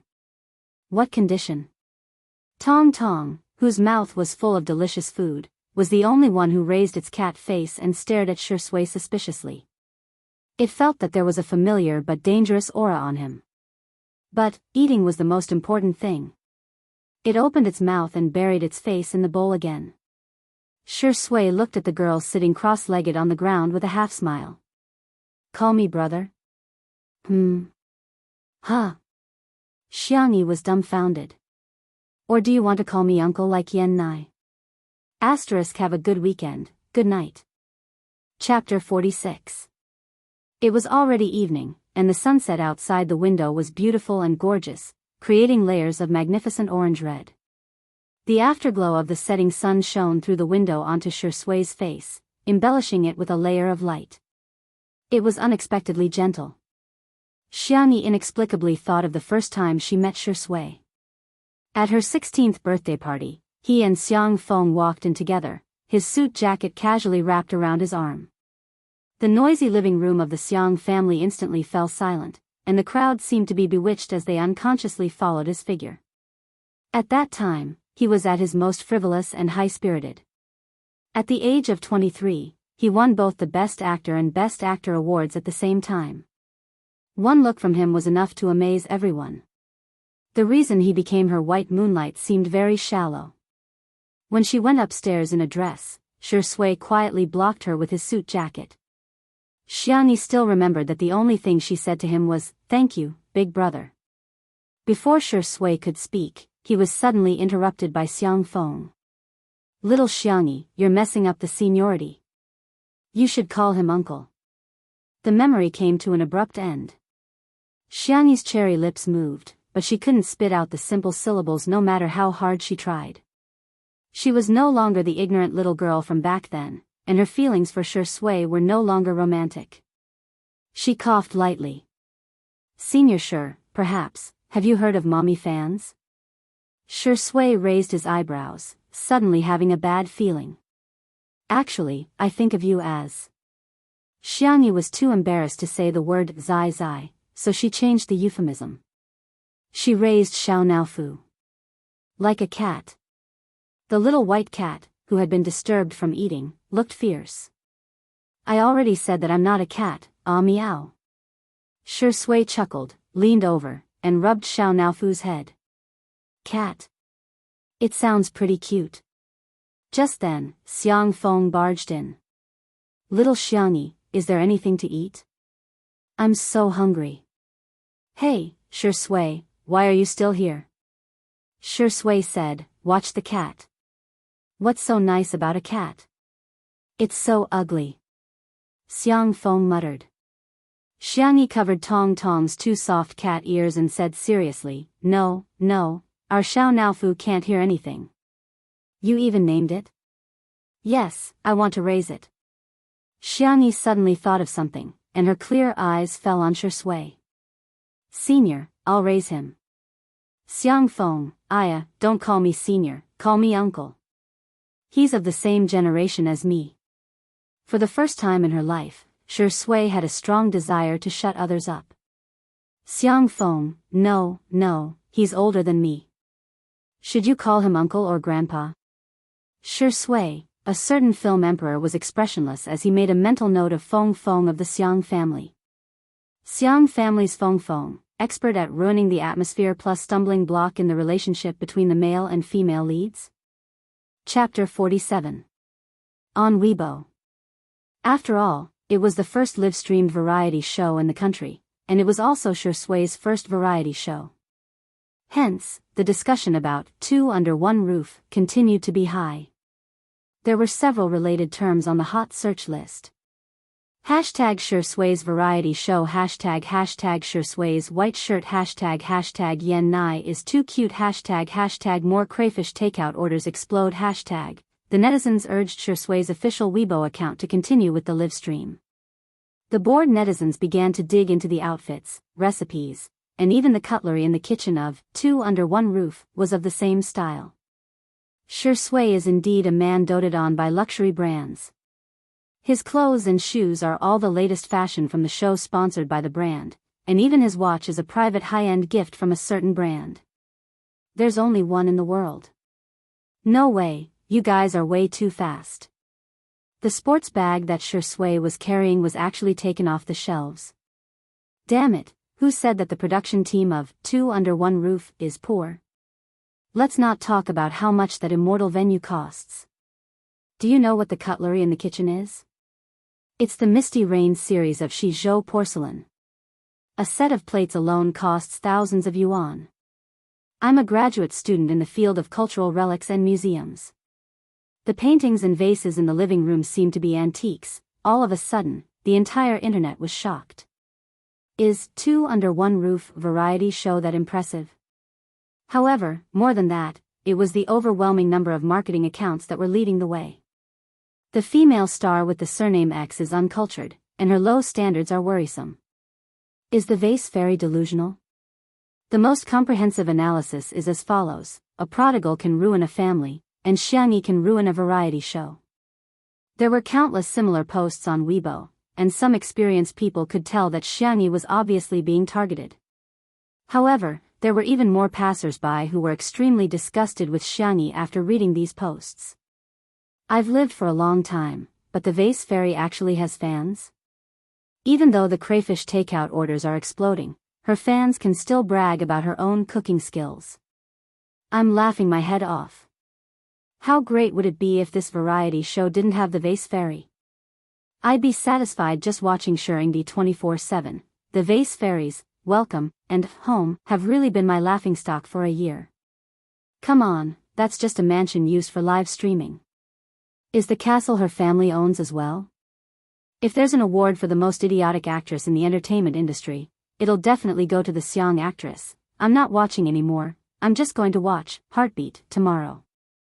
That's right, isn't Heartbeat three pairs of handsome men and beautiful women in love? Who wants to watch a retirement variety show like Two Under One Roof, Muyao TV? The PR department sent a summary of the latest public opinion online to Director Chen, the director of Heartbeat.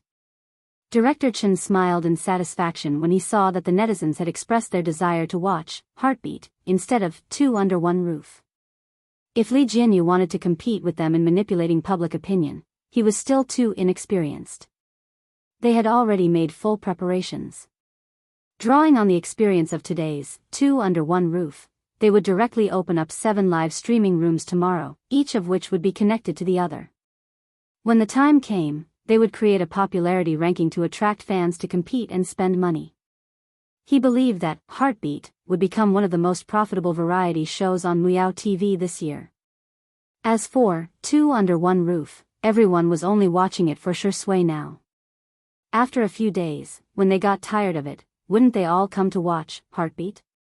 Director Chen, the signal for Two Under One Roof has been restored. They've informed us that the live stream is about to begin. An assistant came forward to report, trembling with fear. Director Chen said disdainfully, adjusting the equipment and cutting the signal. Which audience member can stand such torment? The number of viewers must have dropped by a lot. The assistant, Director Chen, no, the number of viewers has increased. Director Chen? What happened to not watching it? Chapter 48. The third live stream of Two Under One Roof in a Day began. The scene started with stewed chicken.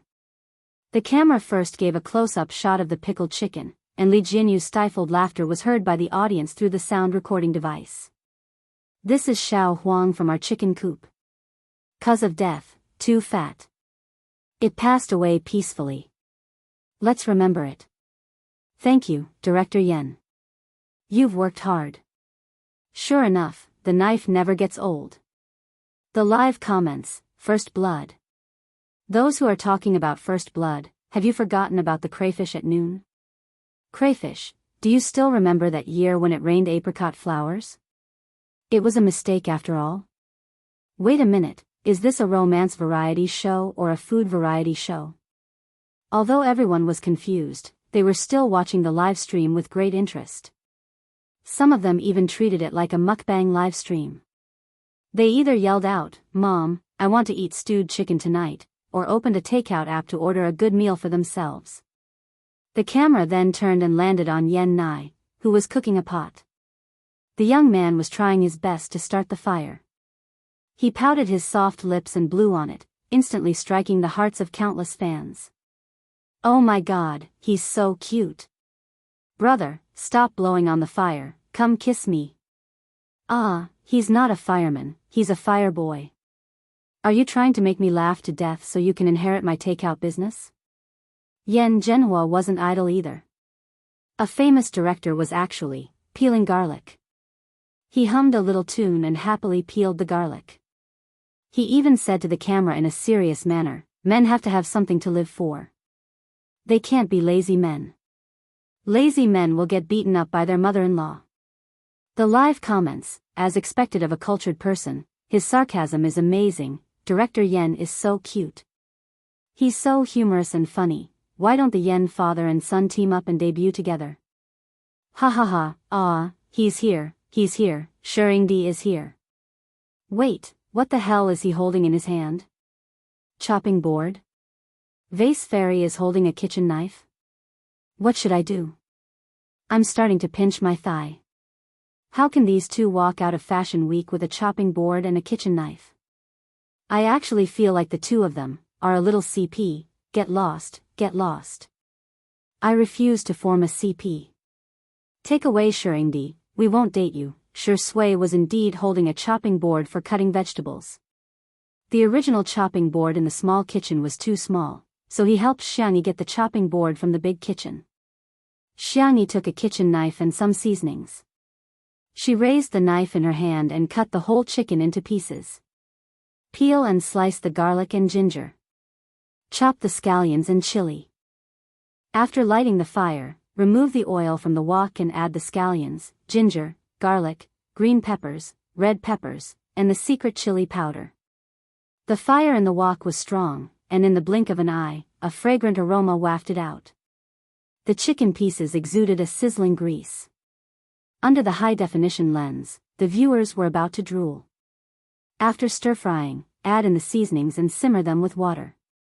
Xianxia had also prepared a sumptuous array of side dishes such as shiitake mushrooms, bean sprouts, potatoes, bamboo shoots, dried beans, and so on.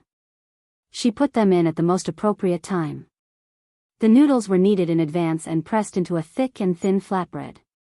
She stuck them around the wok, allowing the chicken soup and steam to soak them in. If it were anyone else, they would have been flustered by this process, but Xianxia was calm and methodical. In front of the camera, many viewers sighed from the bottom of their hearts.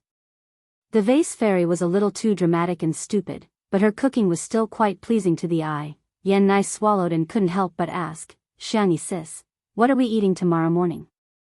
Xianxia thought for a moment. "Let's go to my family's farm tomorrow to get some fresh milk and make fried milk." The live comments, even through the screen, "I feel embarrassed for the Vase Fairy, EW.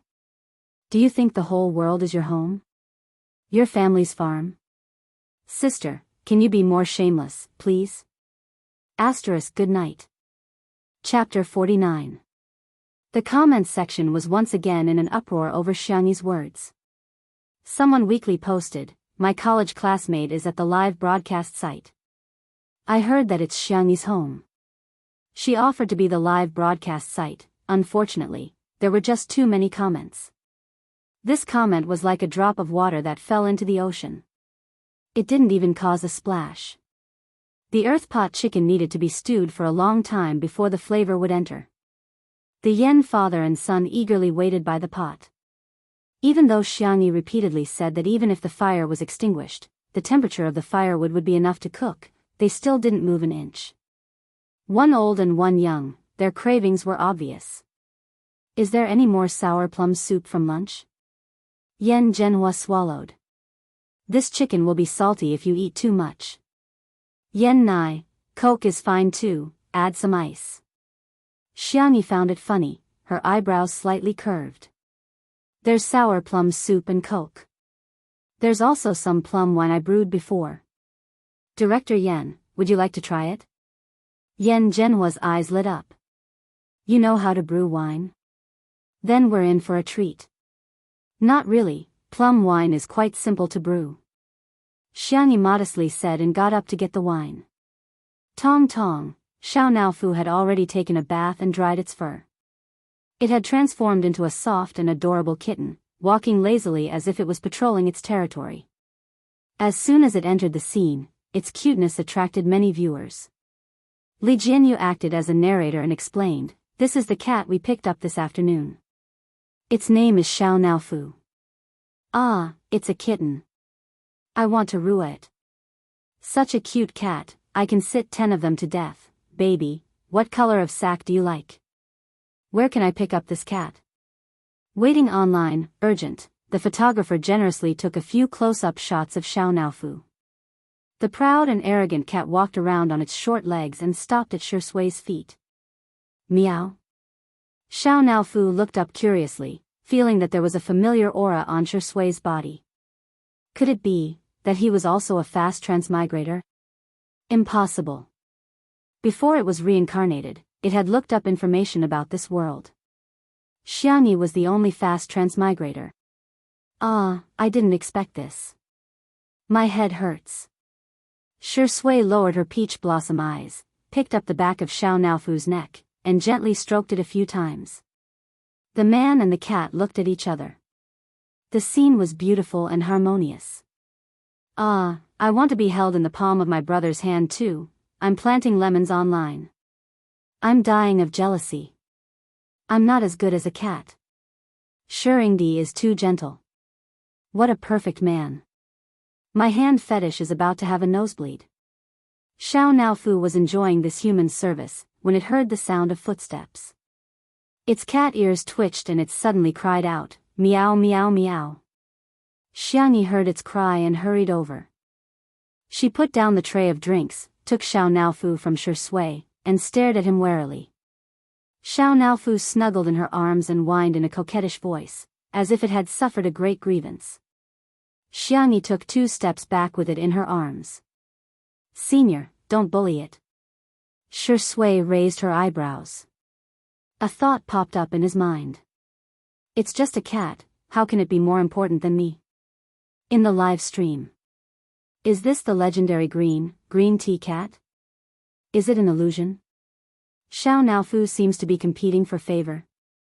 Why do I see a trace of grievance in Shuringdi's eyes? Shi Sui's thin lips moved, wanting to explain, but Xiao Naofu meowed again. Xianxia softly coaxed, be good, I'll take you to see the new cat bed, okay? Xiao Naofu, meow, Shi Sui, very good, the case was solved. He really wasn't as important as a cat.